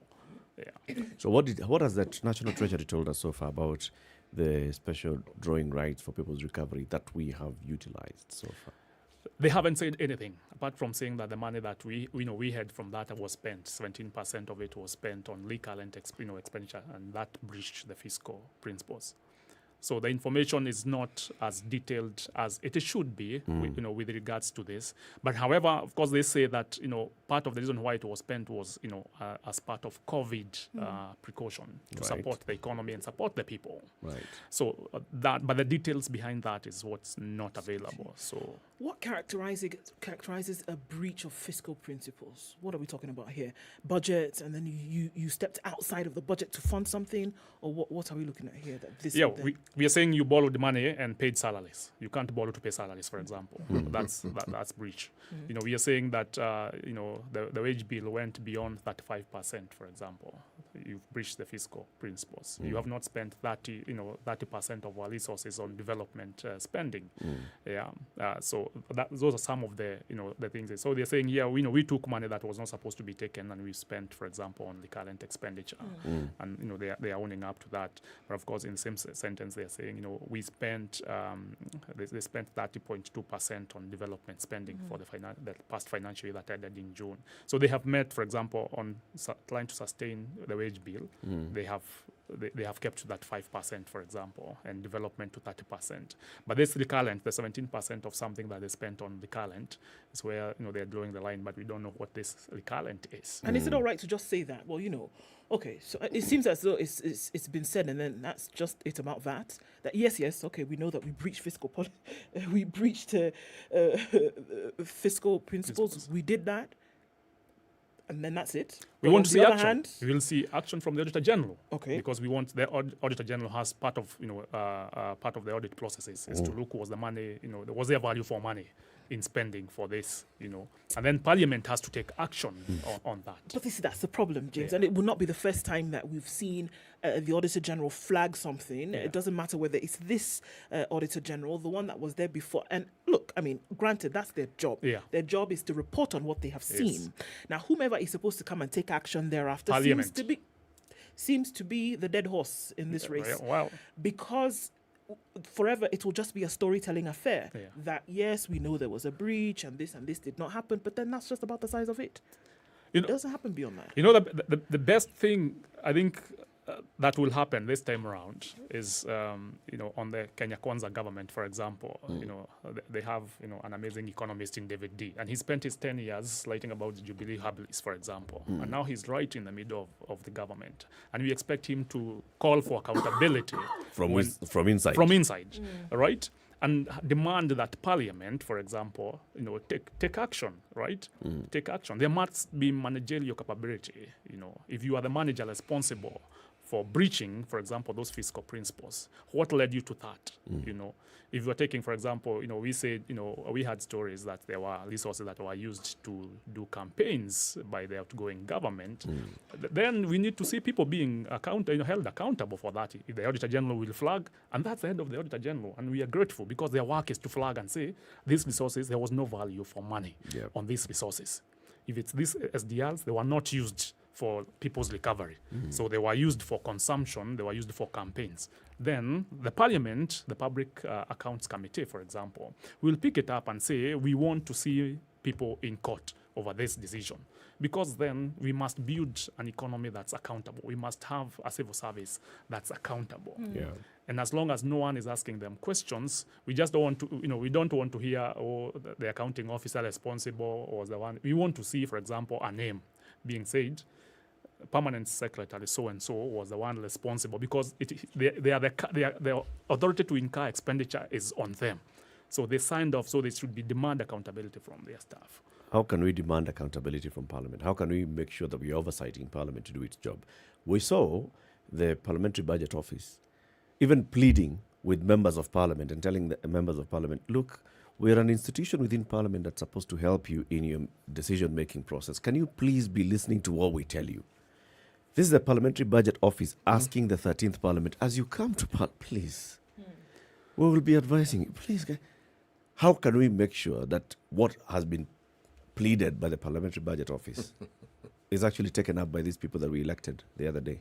So first of all, the role of the media and the civil society must be, must go up at some point, because we are dealing with individuals, and we've seen, like for example, for their salaries they close rank. We want our allowances. Now there's no longer opposition or government. No. They close. So it is now up to us as citizens, highlight those issues, spotlight, including respective members of Parliament, and say, we demand much more.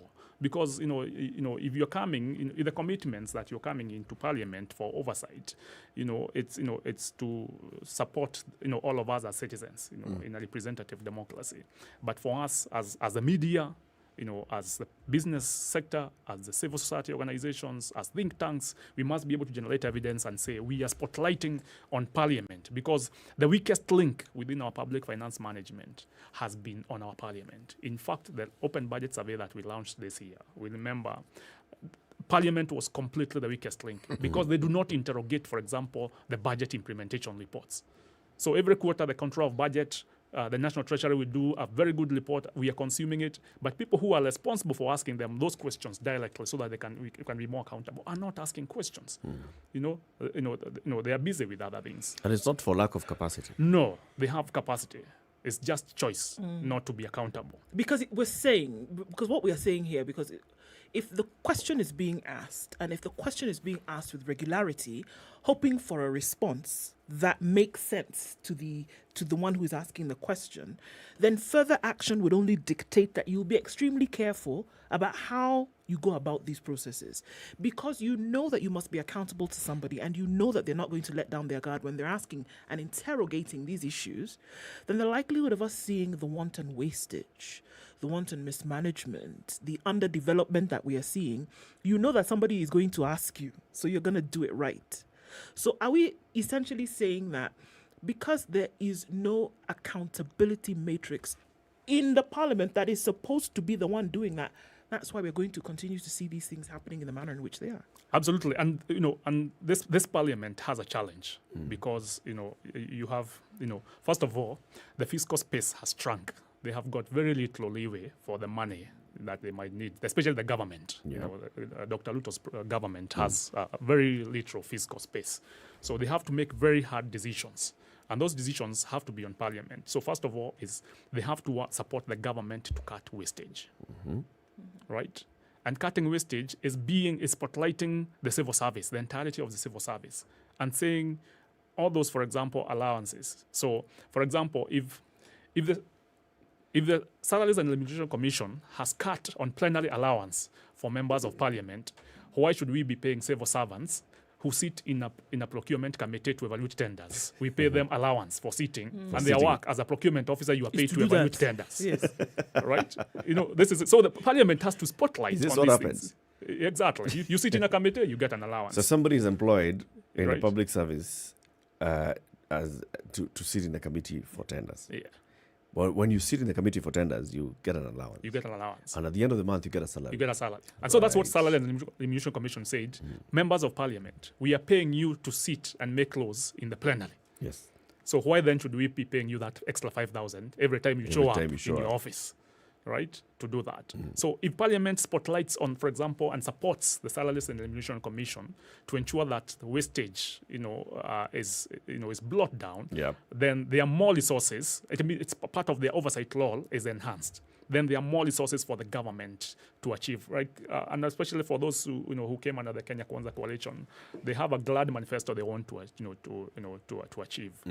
And that it's part of the resources they need for people's recovery, because we are coming out of a heavy campaign period. The economy, is hoping that the economy gets to recover fully. Yeah. So the Parliament has to choose not to be the weakest link.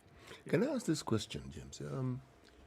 When people are sworn in as parliamentarians, are there sets of trainings they go through? Okay, now I know understanding, standing orders, all those things.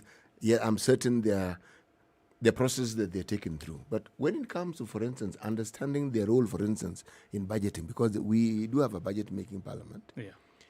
These matters that we are discussing, is there a platform in which our parliamentarians can actually be educated on these things so that they understand? Because if they are not, I'm assuming that we are giving them the role of discussing things that maybe they're not even capable of actually discussing effectively or making effective decisions on. Just because they were elected MPs doesn't automatically imbue them with the capacity to understand complex financial matters. Absolutely. Are they trained? They are trained. In fact, Parliament has a fully fledged training institute, the Center for Parliamentary Studies and Training. Yes. Which takes care of parliamentarians' welfare with regards to understanding Parliament. Is there an exam? Well, we might have to interrogate that further. Yeah, because you see, the thing is, there are people who sleep in class, okay? So you may have a very serious curriculum, but nothing goes through. And all that is required for them to show that they've understood is when you have a session in Parliament, they participate by either putting up their hands or they participate by not being present or whatever it is that they do. Kwenda huko. Yes.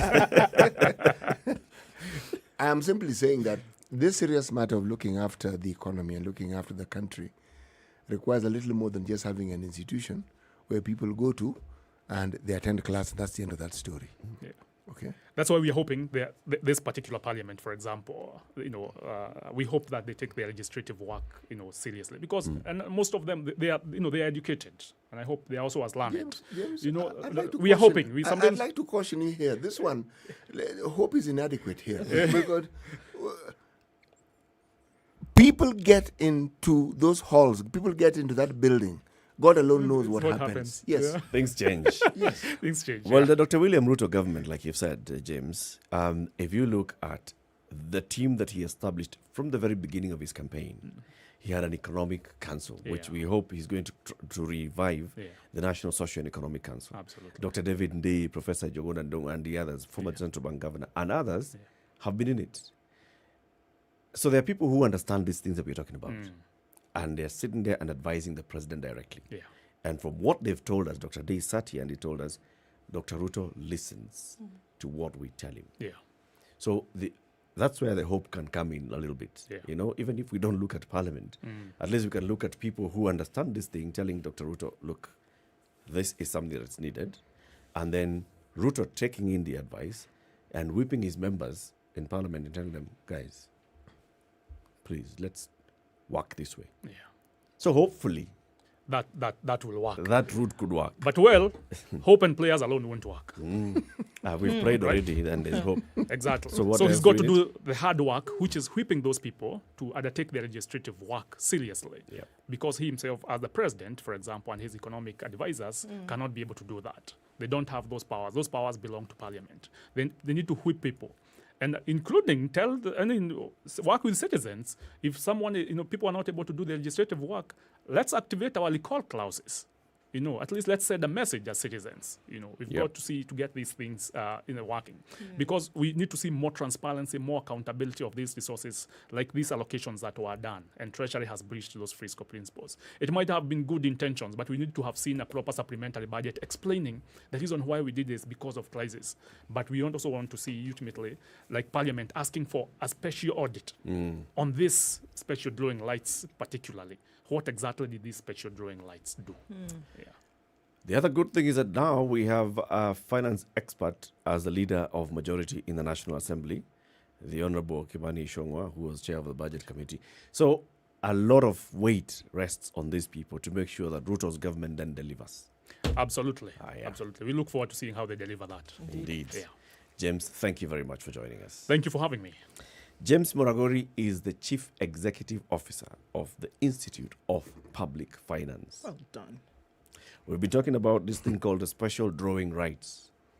And we now understand what it is, and we understand what we expect our government to do, which is tell us what it's doing with our money. Thank you very much, James. Thank you. Keep it here for more conversations coming up in the next hour. Very good morning to you. It's 9 a.m.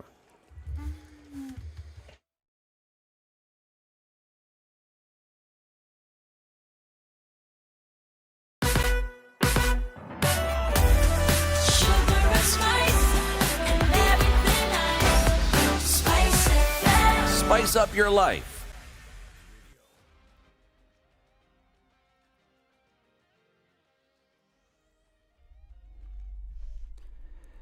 Good morning, this is Newswire. I'm Dennis Aseto. The family of lawyer Paul Gisheru, who was found dead in his home, is expected to issue a statement following the death of their loved one any time from now. Gisheru was found dead in his house in Nairobi. His son was also found unconscious in the house and is being treated. Police and family confirmed the death but did not reveal further details on the same. Gisheru surrendered to Hague authorities in November 2020 after evading an arrest warrant issued in rustling manners, including West Pokot, Turkana, Baringo, Samburu, Laikipia and Elgeyo Marakwet. Acting Inspector General of Police Nur Gabo and GSU Commander Douglas Kanja Kirosho will be in attendance. Speaking during a meeting with the governors about strategies to deal with the issue of drought in the country, Rigathi said that their leadership will be holding regular meetings with the governors to assess local security and other important issues. The governors from West Pokot, Turkana, Samburu, Laikipia, Baringo, Elgeyo Marakwet, we are inviting you for a meeting here at 8:30 to discuss the security situation in that part of the country. The meeting has not yet started, but you're monitoring that, and be sure that it'll be bringing you the very latest. Now, still on the same end, Turkana West MP Daniel Nanok now says the cattle rustling problem being experienced in the region is due to neglect by the authorities. Speaking to SpiceFM, he says that the problems in the region have been worsened by criminals who are being used to cause the mayhem in the region, further calling on the government to move in and act swiftly to end the menace. There is a historical connection to this, for sure.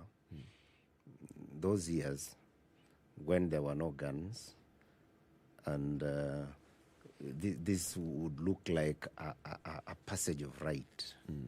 Stealing a goat or animals from your neighbors and replenishing yourself, restocking yourself after a hard drought which has decimated your livestock.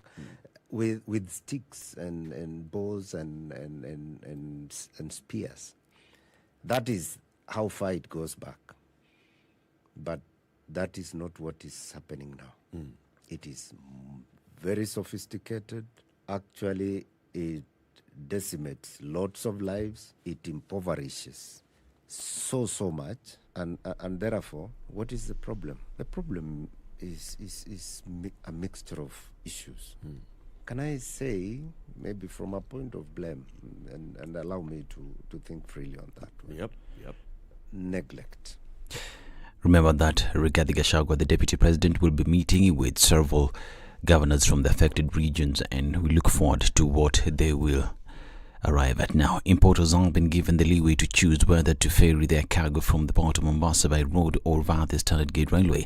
Kenya Ports Authority Acting Managing Director John Mwangemi says the latest announcement is in compliance with the directive by President William Ruto to revert all port operations back to the port of Mombasa. In his inauguration speech, President William Ruto directed all the port operations be reverted from Nairobi and Naivasha inland container depots to the port of Mombasa. The decision was meant to restore jobs that had been lost in the coastal region due to the transfer of some activities from the port of Mombasa, including trucking services due to an order requiring all cargo from the port to be ferried via the standard gauge railway. And the Kenya Tea Development Authority chairperson David Ishoho wants former directors of its affiliated factories and former board members to desist from interfering with operations of the agency. This follows the storming of KTDA Farmers Building boardroom by former board members led by previous chairperson Peter Kanyago. KTDA, which has 54 factories under its control, has for decades represented smallholder tea farmers since its inception, initially as a government agency and later as the entity owned by the farmers through the tea factory companies. However, things changed in the recent years, characterized by complaints from farmers about reduced earnings and mismanagement claims, which saw the government order for fresh elections of KTDA affiliated factories as well as holding company. This is News Wrap. Daily Society. Good morning.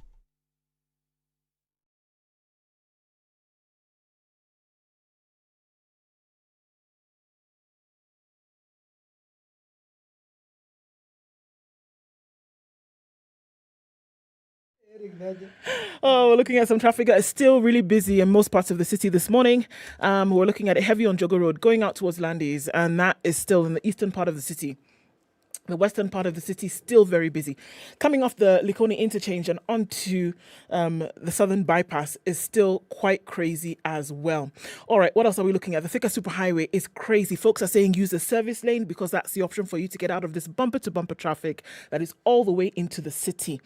Coming off from Ngongoro, connecting with what's on Haile Selassie, James Gishoro, very busy. We're looking at Kuna Road, which is spilling over to the Red Hill Link Road. That is not pretty at all. Still in heavy traffic this morning. We'll keep an eye on things. SpiceFM KE on Twitter.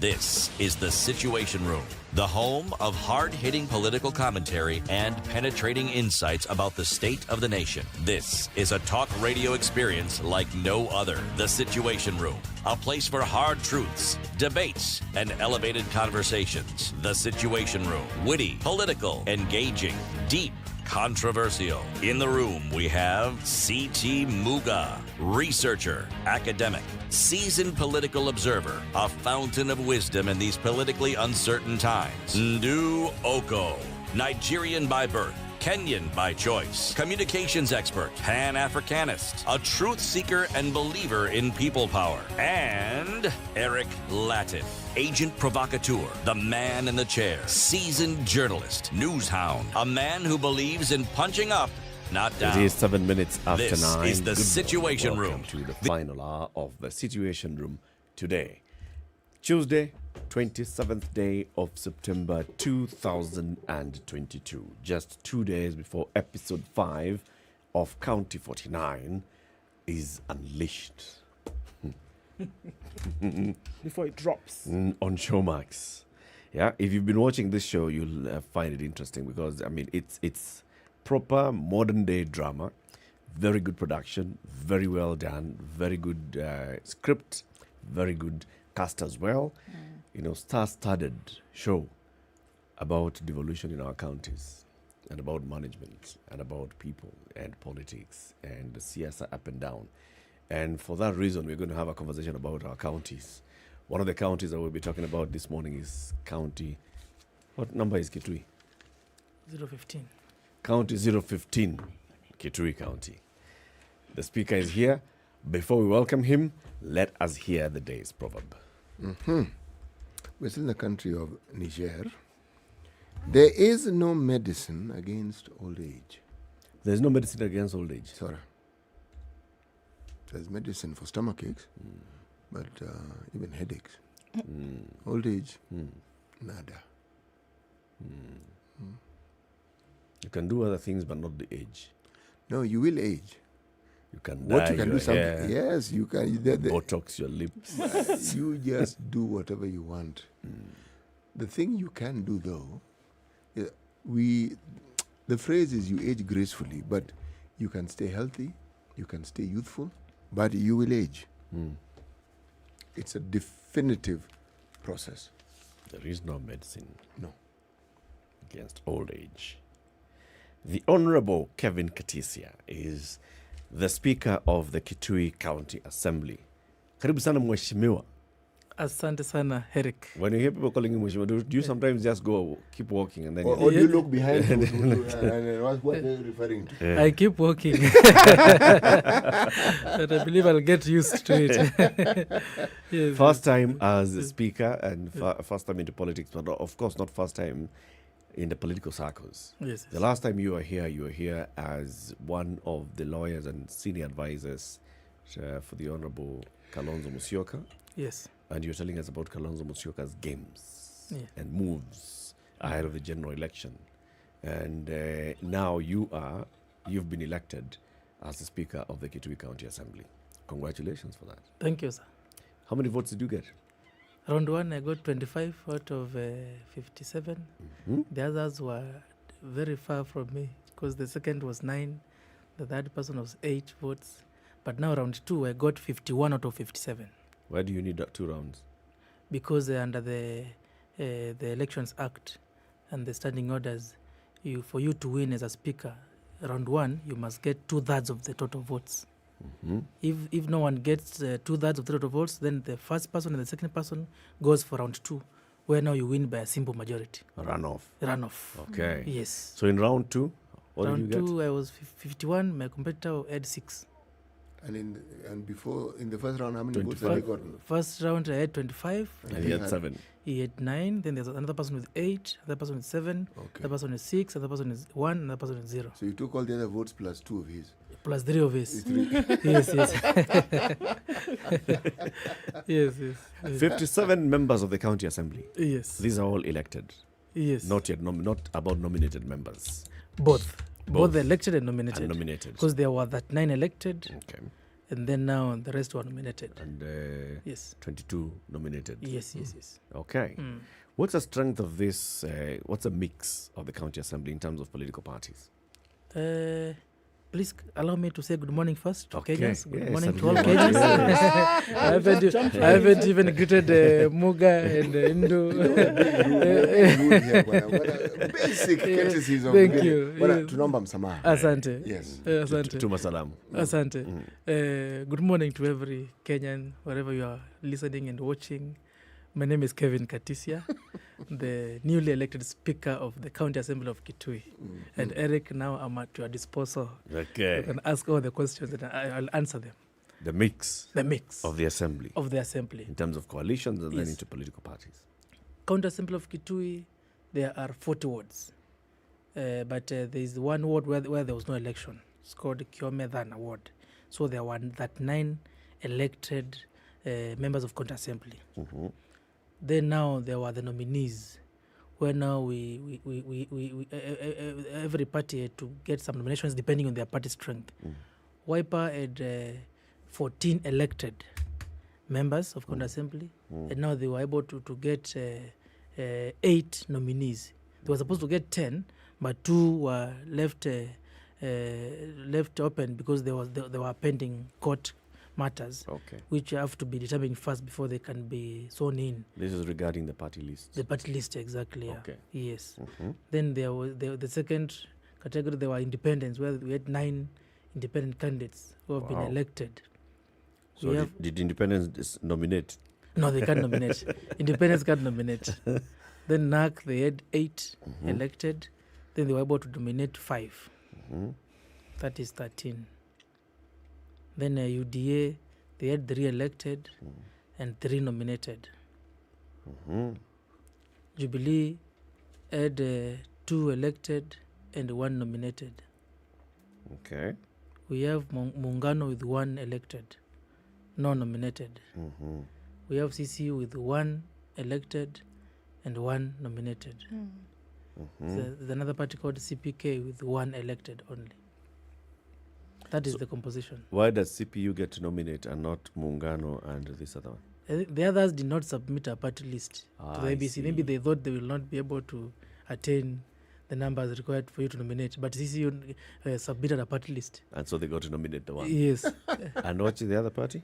CPK. CPK. CPK, they have one elected. Okay. Yes. This is quite a diverse mix, eh? In the county assembly. Yes. And there's only one lady elected.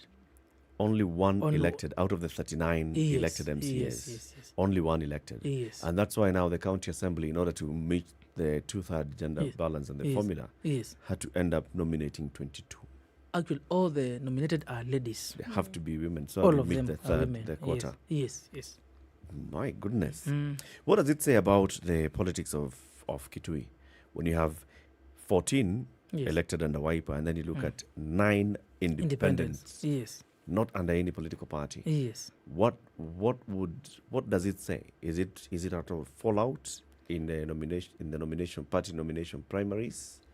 Or is it the people who just decided I want to go into this, I don't want to affiliate myself with a political party. I've got the people behind me. I think partially it is fallout, and partially there are those people who just say want to go independent. Because some of the independents are the ones who lost in the party primaries, and then now they went independent and they won. So that could be, I can say it can, but fallout is one of the factors. But there were some candidates who went independent from the beginning because they did not want to be subjected to party nominations. Yeah. Because in party nominations, you never know the outcome. Yeah. You may be shortchanged along the way. Yeah. You spend a lot of money for the nominations, then you are shortchanged. So some went independent from the beginning. But mostly, I think, is a party fallout. Not just Wiper, but all the other parties. Yes, yes. Okay.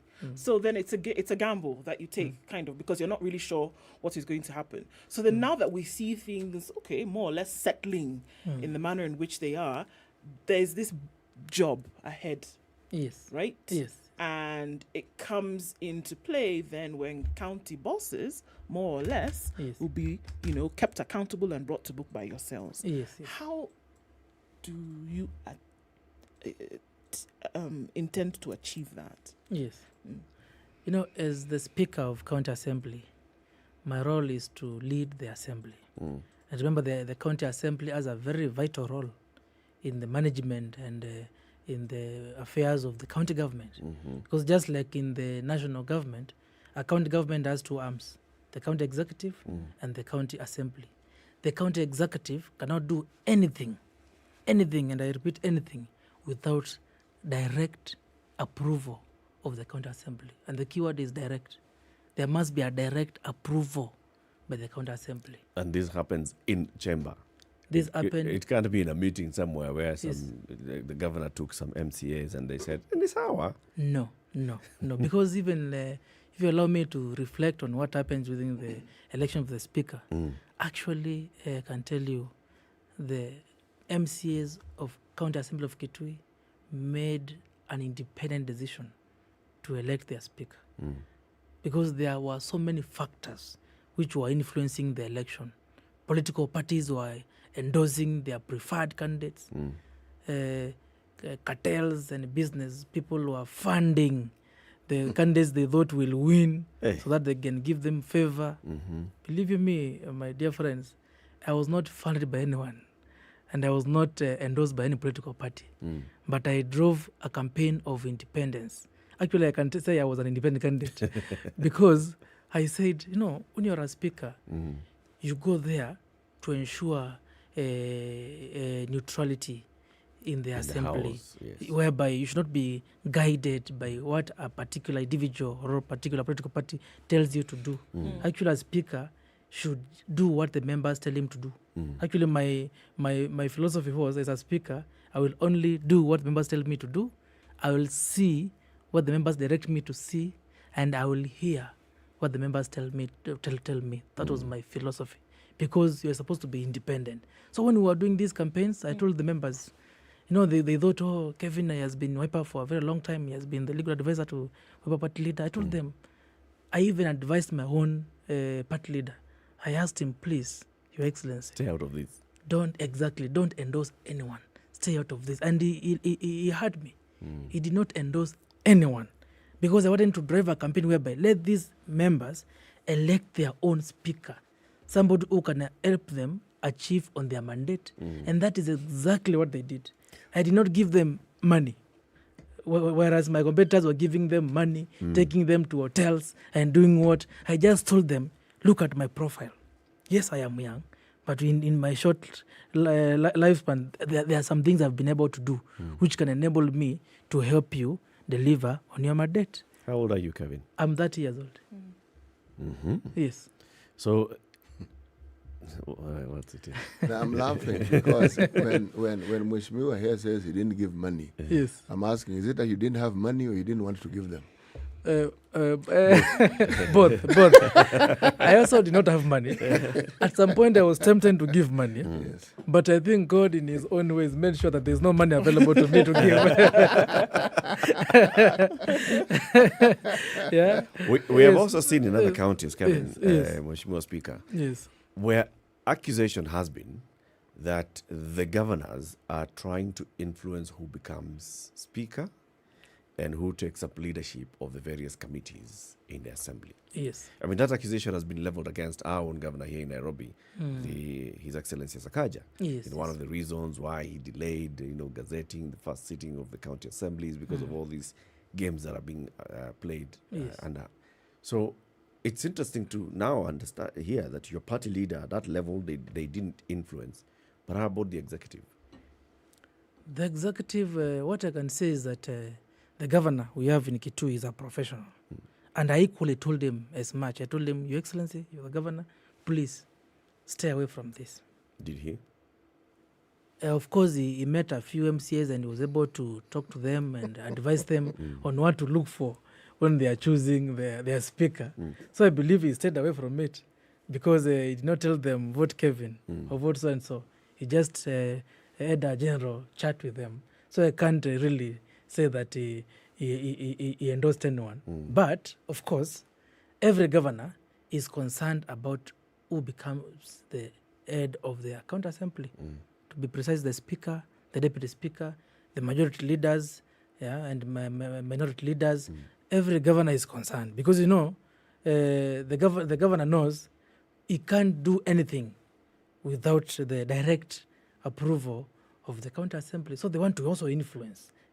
But it is upon the members to avoid being influenced by the executive. Because if the governor determines who becomes the speaker, it means this the assembly will become like a rubber stamp to what the executive wants to do. And Eric, remember, the assembly has a very vital role of oversight. And impeachment. If need be. If need be, the governor can be impeached. Even the ministers, if need be. Because part of the oversight is to ensure that all the executive members perform their constitutional mandate successfully and efficiently. Is it a tool that it is played in the hands of the assembly to wield that power over that county boss, knowing that at any one time, if you do not dance to the tune that we want, we then hold this thing of impeachment over your head? Yes, remember sovereignty, Article 1 of the Constitution. Sovereignty belongs to the people of Kenya. And then now these people of Kenya delegate that sovereignty to the elected representatives. So if the governor, because he was chosen by the people, and of course we have MCAs, if he does not exercise the sovereignty of the people well, then the people, through their representatives, can impeach the governor. In other words, the governor is being held accountable. Of course, before impeachment, there are also the criteria and the grounds to be proved before impeachment. Is there gross misconduct? Is there abuse of office? All those grounds. Because the governor must be held accountable. Remember, the county executive is managing the funds, the public funds. This money belongs to the people. So now the assembly should be a check and balance on the executive. So if the governor determines who is the speaker, of course the speaker is influential to the other members of county assembly. Though the members are supposed to make their own informed decision, the speaker is one who leads them, who guides them. So if the speaker is biased towards the governor, chances are he will make sure that he will make favorable decisions to the governor. And the assembly will fail in its oversight role. Exactly. How do you make sure that now, as speaker, you make sure that your assembly performs the function that the people expect it to function. Not only of oversighting the executive, Yes. of making sure that there is properly legislation and representation of the people. Yes. How will you make sure that this happens? Thank you. You know, the role of the assembly is number 1, representation of the people. Number 2, legislation. Number 3, oversight. And you oversight on behalf of the people whom you are representing. And for you to oversight, there must be proper legislation to give you the power to oversight. Article 185 of the Constitution of Kenya 2010 gives the county assembly the power to oversight the county executive.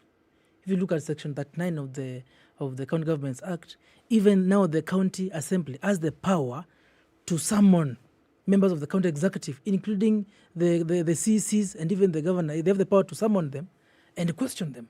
And actually, the same powers are given to the Senate, whereby now the Senate can summon the CCs and the governors to question them on how public funds are spent. You see, the Senate can only question on how public funds are spent.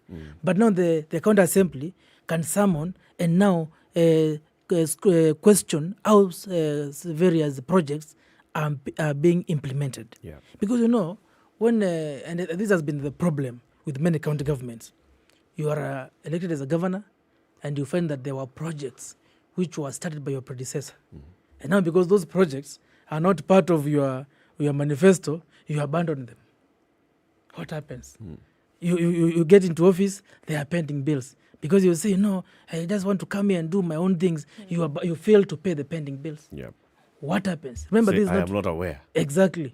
Yeah. What happens? Remember, whether the person who initiated those projects was a governor, just like yourself, and they initiated the projects in their official capacity.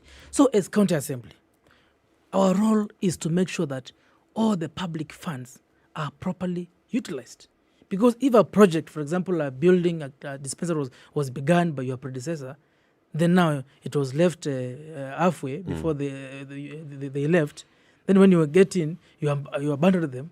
You see now, public funds were used to start that project. Yep. So it means they will be wasted. Yep. So now it is upon us, the county assembly, to make sure that all government projects, remember they are not individual projects, all government projects are fully implemented, they are completed to the benefit of the people. And the number one thing, Eric and City and Indu, I can tell you, what can make a county government deliver and serve the needs of the people is to, first of all, consult the people before doing anything. That's why the Constitution introduced, Article 10, introduced public participation. It is unfortunate that to date, we don't have a Public Participation Act in the Parliament, but some counties have come up with public participation policies. Like I was in Makueni, where I served as a political advisor to the governor of Makueni then, Professor Kivutha Kibwana, and we came up with the Makueni County Public Participation Policy. We could not come up with a law on it because there is no law in the national in the Parliament.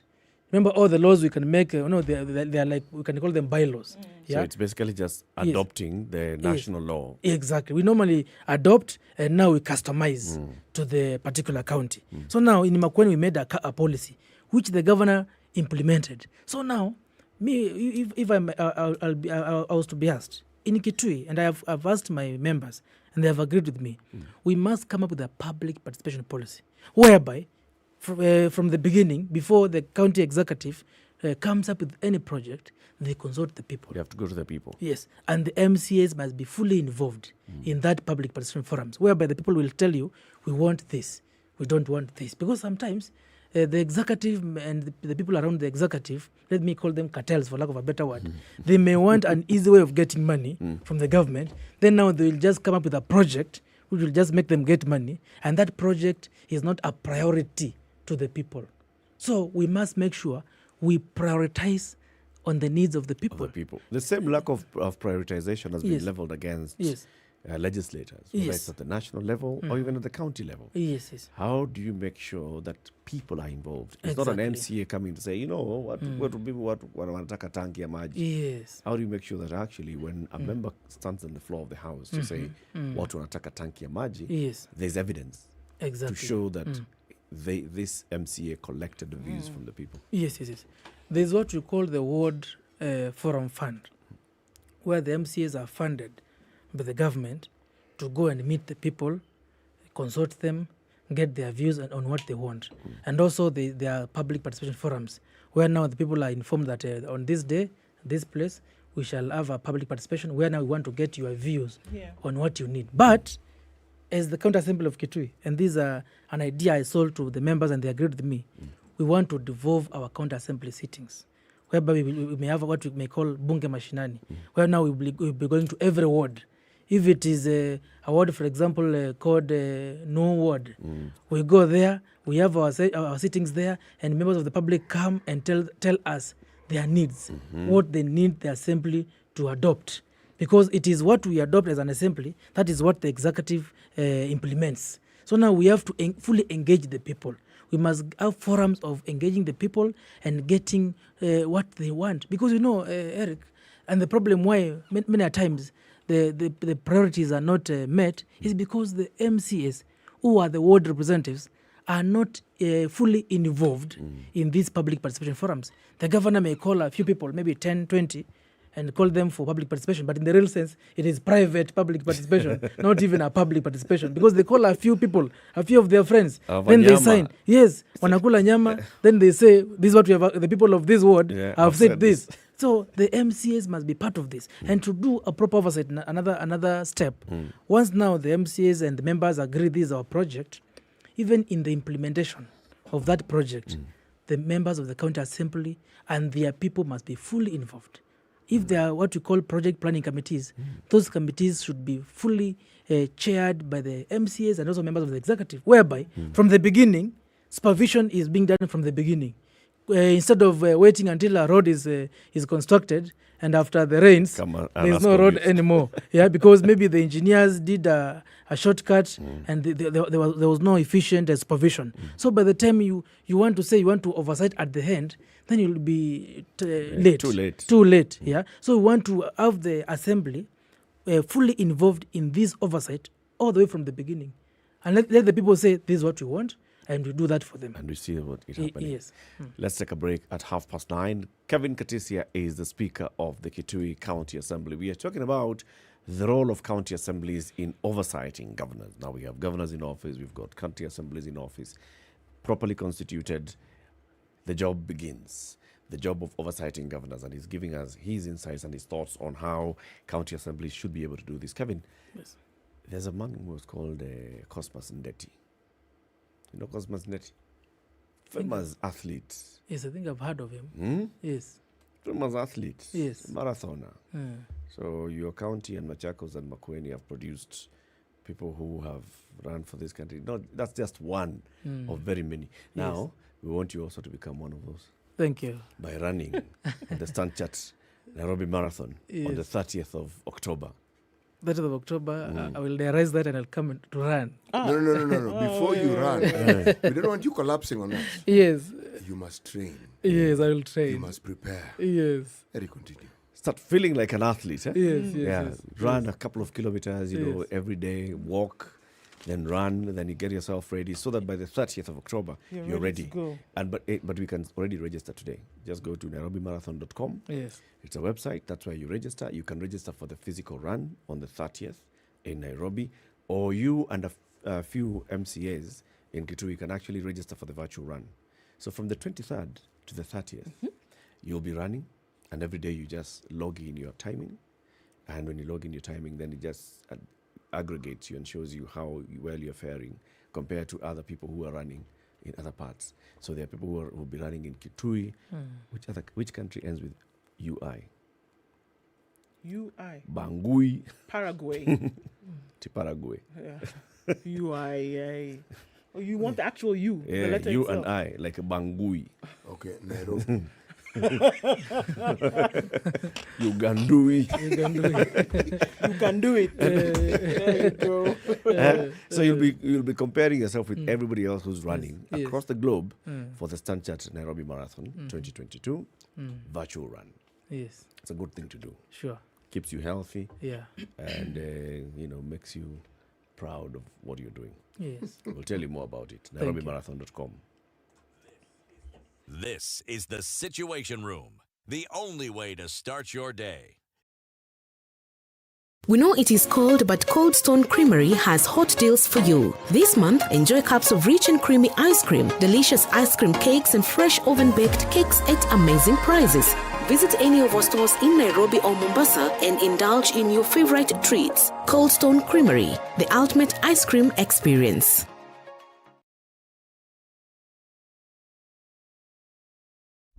Classic soul, R&B, smooth jazz, neo soul, and nostalgic ballads. Make some noise. Yeah. You're listening to Spice FM.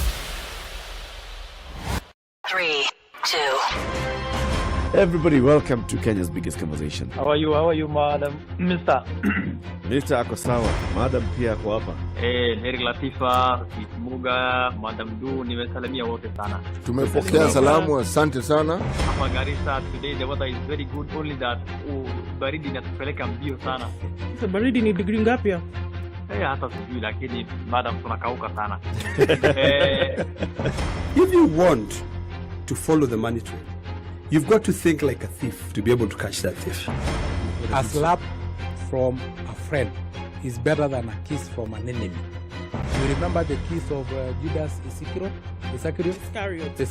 Yes. Is the one that imetuweka kwa hii mashida yote na mataabu kwa sababu of that kiss. Yet the slap of Jesus Christ when he slapped those guys and walikuwa wanauza mboga ndani ya kanisa, I took them to heaven. All right, the sun is up in Nairobi, highs of 26 and lows of 14 today. It's 18 and sunny in Nakuru, highs of 25, and we'll see highs of 24 in a rainy Nyeri, still at 17. Sunny conditions at 18 in Eldoret, highs of 24 and lows of 12. It's raining in Mombasa at 26, highs of 29 and lows of 23. And we'll see highs of 29 in a rainy Malindi at 26. It's sunny at 25 in Kisumu, going to highs of 30, and we'll see highs of 27 in Kakamega, where it's sunny at 25. Mostly sunny conditions at 23 in Kampala. It'll go to highs of 27. And we'll see highs of 30 in a now rainy Dar es Salaam at 26. Looking out into Johannesburg, it's 22 and sunny, highs of 29, and highs of 28 in a rainy Lagos at 24. Mostly cloudy conditions at 23 in Kinshasa, with highs of 30 and lows of 22.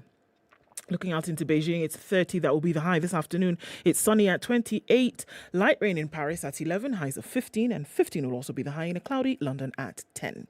It's 20 degrees and partly cloudy still Monday night in New York. Coming into Tuesday, we'll see highs of 22 and lows of 13.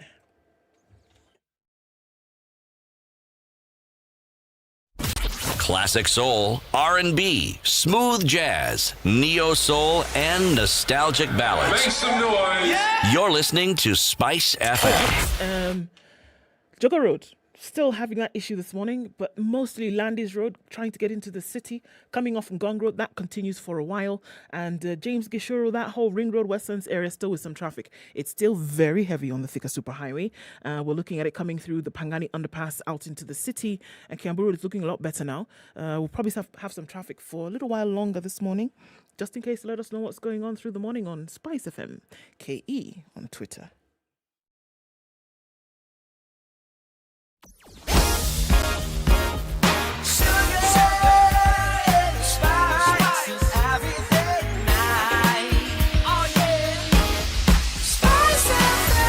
Spice up your life. Mature, intelligent talk every morning. Spice up yourself.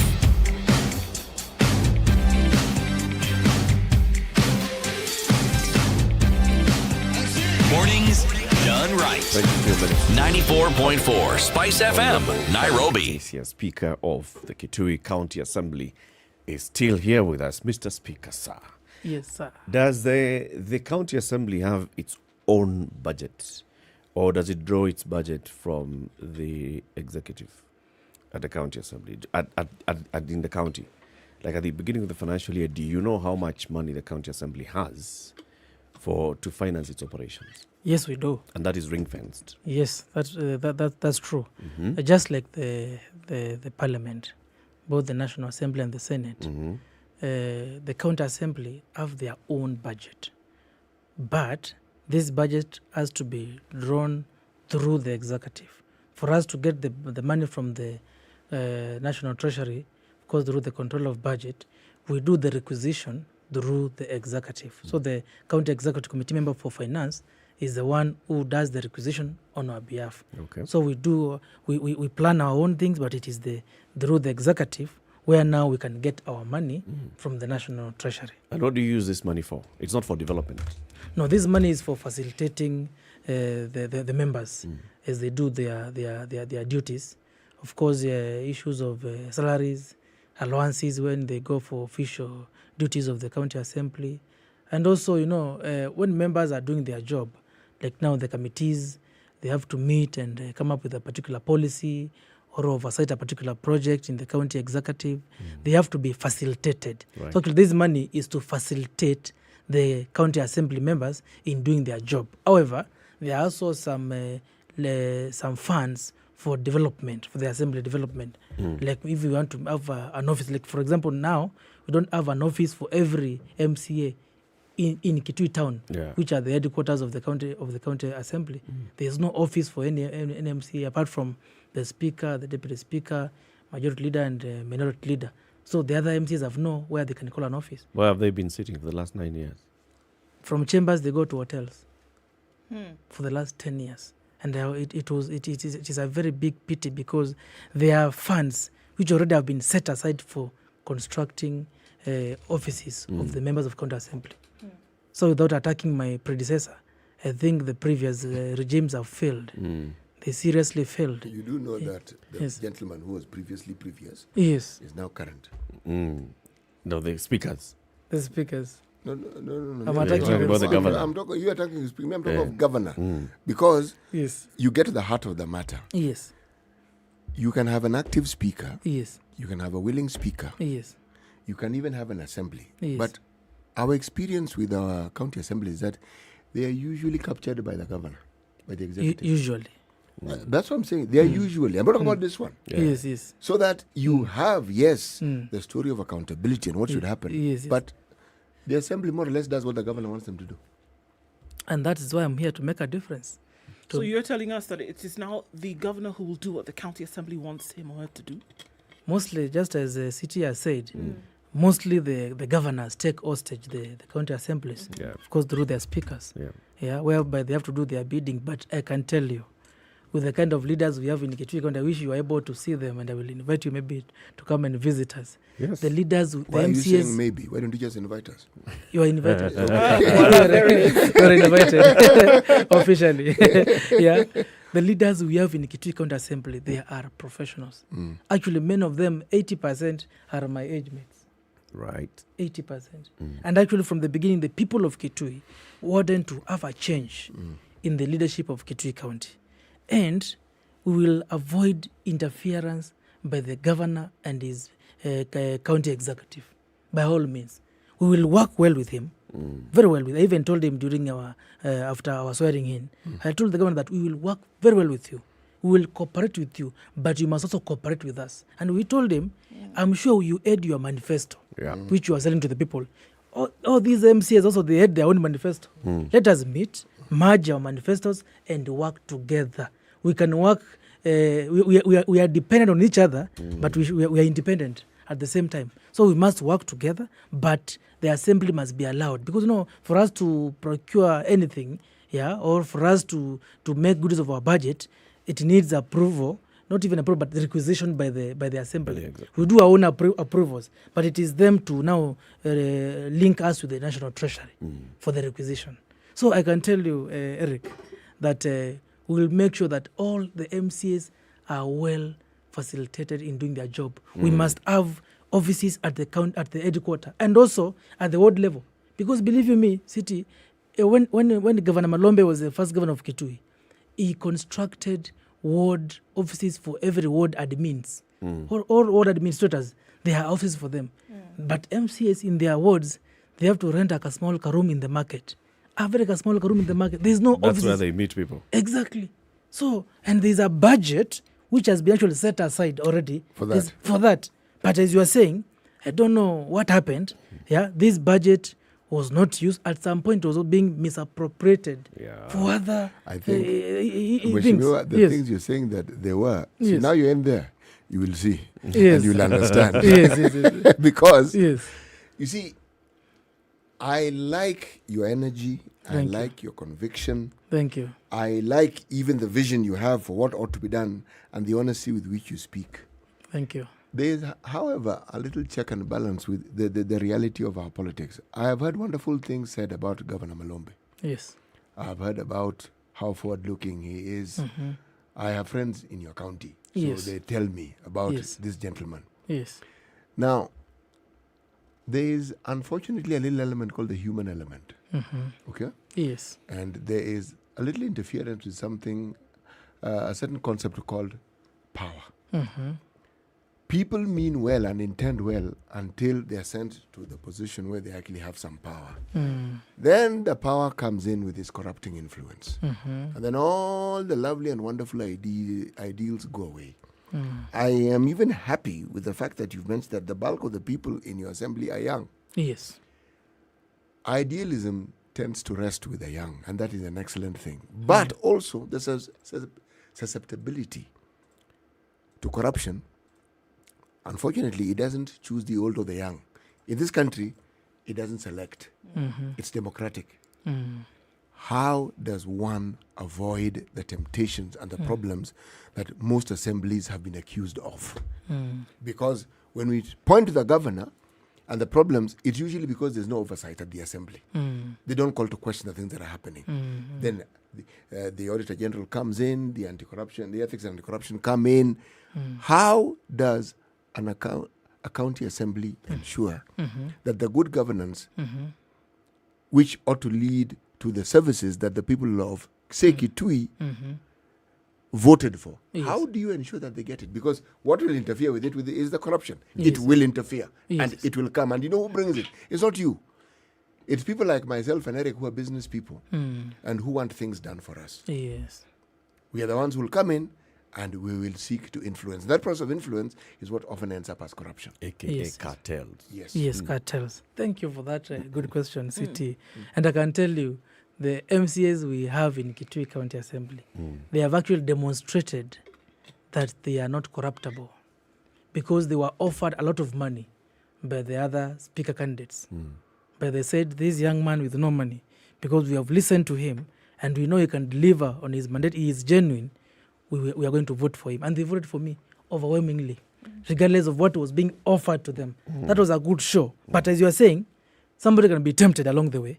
How do you see? Not can, will. Will. It's definitive. Will. Yes. You see, you are tempted because you go to the county assembly, you have been elected, and the people back home are really demanding a lot from you. They are telling you, oh, Mheshimiwa, we want this, we want this, we want this, we want that. But now when you go to the county executive, because you are going there to now get what your people want and take to them, because the assembly does not have the power to do any project or to do anything. Our power is just to legislate and oversight. But we can make good use of that power and make sure that the needs of our people are attended to. How can we do that? Because the assembly has a lot of power. The assembly does not need to beg the executive to do certain things. Yep. We can use our power to make sure that the needs of our people are catered for by coming up with proper legislations. Like what I've told you about now, the public participation policy. Because now we can't come up with an act because at the national level, there is no law. So we can only come up with a policy. Yeah. We can say, this is the Kitui County Public Participation Policy, whereby we are saying every public participation forum, our people must be well represented. So at the first instance, we'll get all the needs and all the priorities of our people. Secondly, we can our people are also looking for contracts, for jobs. We can also come up with another policy and say all priority should be given to local contractors. Now we want to kill the cartels because there are some people around the governor and the cabinet who maybe they are saying they funded the campaigns or they did this and this, and now they want to capture what happens in the executive. The assembly has a lot of power over the executive. Actually, it is the executive who should be afraid of the assembly. Actually, you've understood it perfectly. Yes, thank you. you've understood it perfectly. But you see, herein lies the problem. Yes. Do we have a specific policy that determines the allocation that every ward gets in terms of development? Is it budgeted for? Is it something that, let's say, I am a MCA for whichever county Or it new is. ward. Yes. Do I know how much money that I get allocated to my ward every year for development? Do I have an idea? Actually, now that is now where the work of the assembly comes. Because when I was in Makweni, because I know I'll refer to Makweni because I've worked there for 3.5 years as a political advisor to the governor. They came up with a policy now which said every ward must get at least 10%. This amount, the entire budget, every ward must get at least 10%. Yeah, like in Kitui, what normally happens, and I've looked at their laws and policies. I haven't seen that policy which now specifies this ward gets this. The reason why I asked that question is because yes. This problem that we always hear from politicians about what the people demand. Yes, the demands are always there, but it's because oftentimes there is inadequate leadership. Leadership in this sense. You start off by saying, my good people, this is what we have, the amount. Okay? Now, is it possible for each and every constituency in this ward to come up with what they think is a priority? Now, we have 5 years. Yes. So every year, you come up with what you want to prioritize, Yes. and we can organize it so that we have projects that you have selected being funded with this money. And it's this money that we have. When we have more, you see, if you're open, I'm saying this because I saw it with CDF. Yes. It's something I always talk about here. Yes. The amount was known. I know an MP who used to call his councillors and say, this is the money we have. Yeah. Okay? Yes. Now, every ward, in your pesa yenu, these are your projects. Like a ward development fund. Yes. All I'll be coming to do is to determine whether the things you said you're going to do, you are doing. That's it. Yes. That's all. Yes. Yes. And every year when we get the money, I call you, I tell you this is the money we've got and this is how we're going to. Now, that way, even if there are demands, the demands have to fit into the money that is available. But if you don't have that clarity, start, my friend, people are going to demand the earth and yet it isn't available. Yes. So, when you talk about the things that bring about the pressure, that bring about what we call corruption, yes, it's because people don't want to think hard enough to determine how it is you can manage. Yes. People have voted so that they can lead. And leadership means, in our setup in Kenya, you go back to your people to tell them, what do you want? Then you help them achieve what it is that they want. Yes. That's your job. That's true. Now, if you guys don't do that, yes, and then we still, this horse and pony thing, or is it dog and pony? Or is it donkey and pony? Whatever it is, Dog and pony. the animals involved in it. If we don't have a situation where there's that clarity from the beginning, this conversation we're having here will have been, as you lawyers say, moot. Because at the end of the day, you will come back after a year and you'll be telling us, hey guys, things didn't quite go the way we thought. And it doesn't have to go that way. So what's your question? Is there a CDF or policy for every ward? I'm asking why aren't they working towards one? Not there clearly isn't one in Kitui. Why aren't they working towards one? That's really my question. And that's a good question, City, and I'm grateful for that advice. Maybe I should pay consultation fee because you have educated us. Because I'm his agent. And in his absence, even in his presence, a witness. Because that is, and when I was listening to the president when he was making his speech after swearing in, and when he was commenting about the Aslas Fund, and I heard him say that this Aslas Fund will be distributed and managed at the ward level. Yep. Where now the MCAs and MPs, they have to, and the chiefs, maybe ACCs, those county commissioners, assistant county commissioners, at the ward level, they are the ones who will manage these funds. Because at that level is when now they will know these are the priorities. And I agree with you that there needs to be a policy. And that's the first thing actually we should do.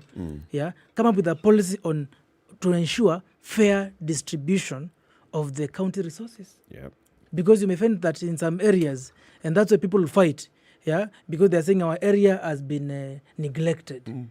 These projects which began in our area were isolated. Yep. We must come up with a policy and say, because there is no ward development fund, it is upon us, the assembly, to come up with a policy and direct the executive on what to do. because it is the assembly which actually, the success of any county government depends on the efficiency of the county assembly. And believe you me, my vision is to make Kitui County Assembly the number one county assembly in the country. So Makueni worked, they created a policy for ward-specific fund allocation. Yes.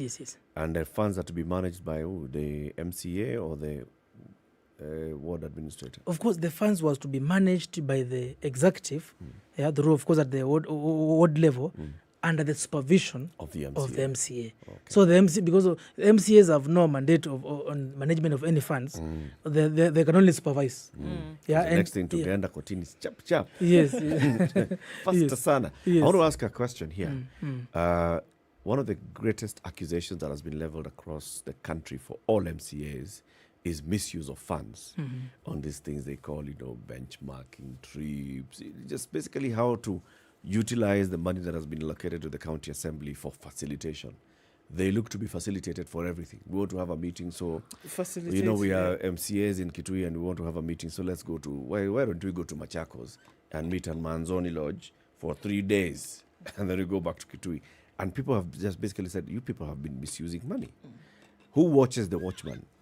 Because it's your job to oversight public spending of public funds. When you have the funds under you, who watches you? We have state agencies like the EACC to watch. The COB, the control of budget, will not give any money unless they are satisfied with whatever money they gave earlier was properly utilized. And as you have correctly said, the MCAs will get a share. They have to be facilitated when they go for these benchmarking activities. And some people, and as the city has said, there's that human element. You believe that for you to get this money, just find a reason. Say you want to go to Australia to benchmark on this and this, and in real sense, there's nothing you're going to do in Australia. Okay, you just go there for shopping, you get money, and you come back. As far as people say. Yes. So it is Australia is very good with beef rearing, and Kitui can do big ranching. Yes. Let's go to Australia. Yes. But you see now, there must be value for money, because I was telling my members that I am the MCA number one. I am an MCA in every ward in Kitui County. Among all the 40 wards, I have an MCA there.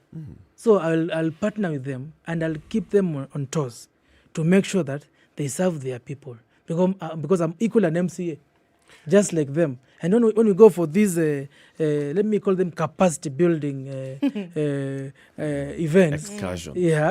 We go there so that the MCAs can be empowered, so that by the time we come and sit down to make laws and also oversight, we know what we are supposed to do. From a position of knowledge. Yes, from a position of knowledge. I agree. But wouldn't you begin the benchmarking and the capacity building by actually building the capacity of your MCAs in the process of actually making laws, so they understand those processes? That's what the fact that people have been elected doesn't mean they know how to make laws or what to do or how to even prioritize. Exactly. Yes. I'm a lawyer. I know the lawmaking process, but I need to be educated on how it is done practically in the assembly. Yes. So the first thing we are doing, and I think all the county assemblies are doing that, they are organizing inductions where now all the MCAs are being trained on how to make laws. How long does that training take?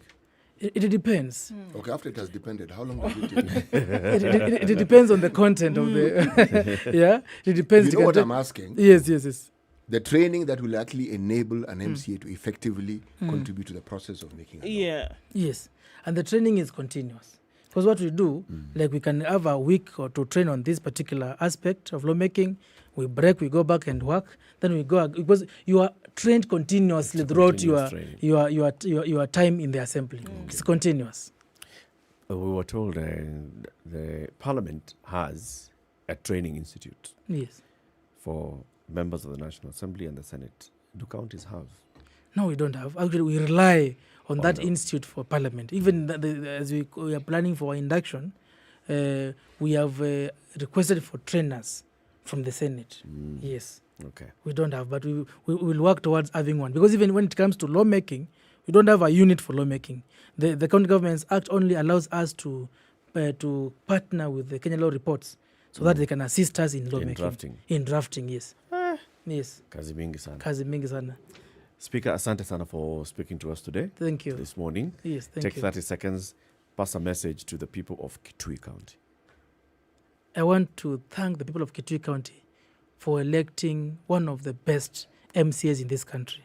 And these MCAs equally elected one of the best speakers in this country. And I believe the people of Kitui, sovereignty belongs to you, and I can assure you, we will make sure that your funds are properly utilized to your benefit. We are there to represent your interest, not our own interest. We assure you that we are going to partner with the county executive, partner with the national government in ensuring that we serve you to the best of our ability. But above all, please pray for us so that we get the energy, the strength, the determination to serve you to the best of our ability. Thank you, and may God bless you. Amen. Asante. That is Speaker 015. 015, yes. Speaker 015 from County 015, Kitui County, speaking to us this morning, the Honorable Kevin Katisia. County 049. County 049 is a fictional county in Kenya, courtesy of Showmax, talking to us about the different intrigues, much like what you're speaking about today. Who's holding who captive and who's deciding what must be done. Showmax drops that new episode this Thursday for as little as 760 shillings per month. You have access to that. Great programming and others. Go and watch it. We'll talk about it tomorrow. Have a lovely day, folks. It's now 10 a.m.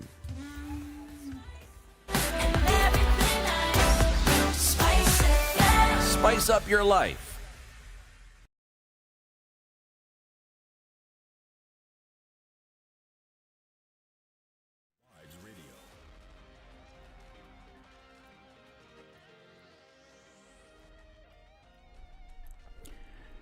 Good morning, this is Newswire. Dennis Aseto.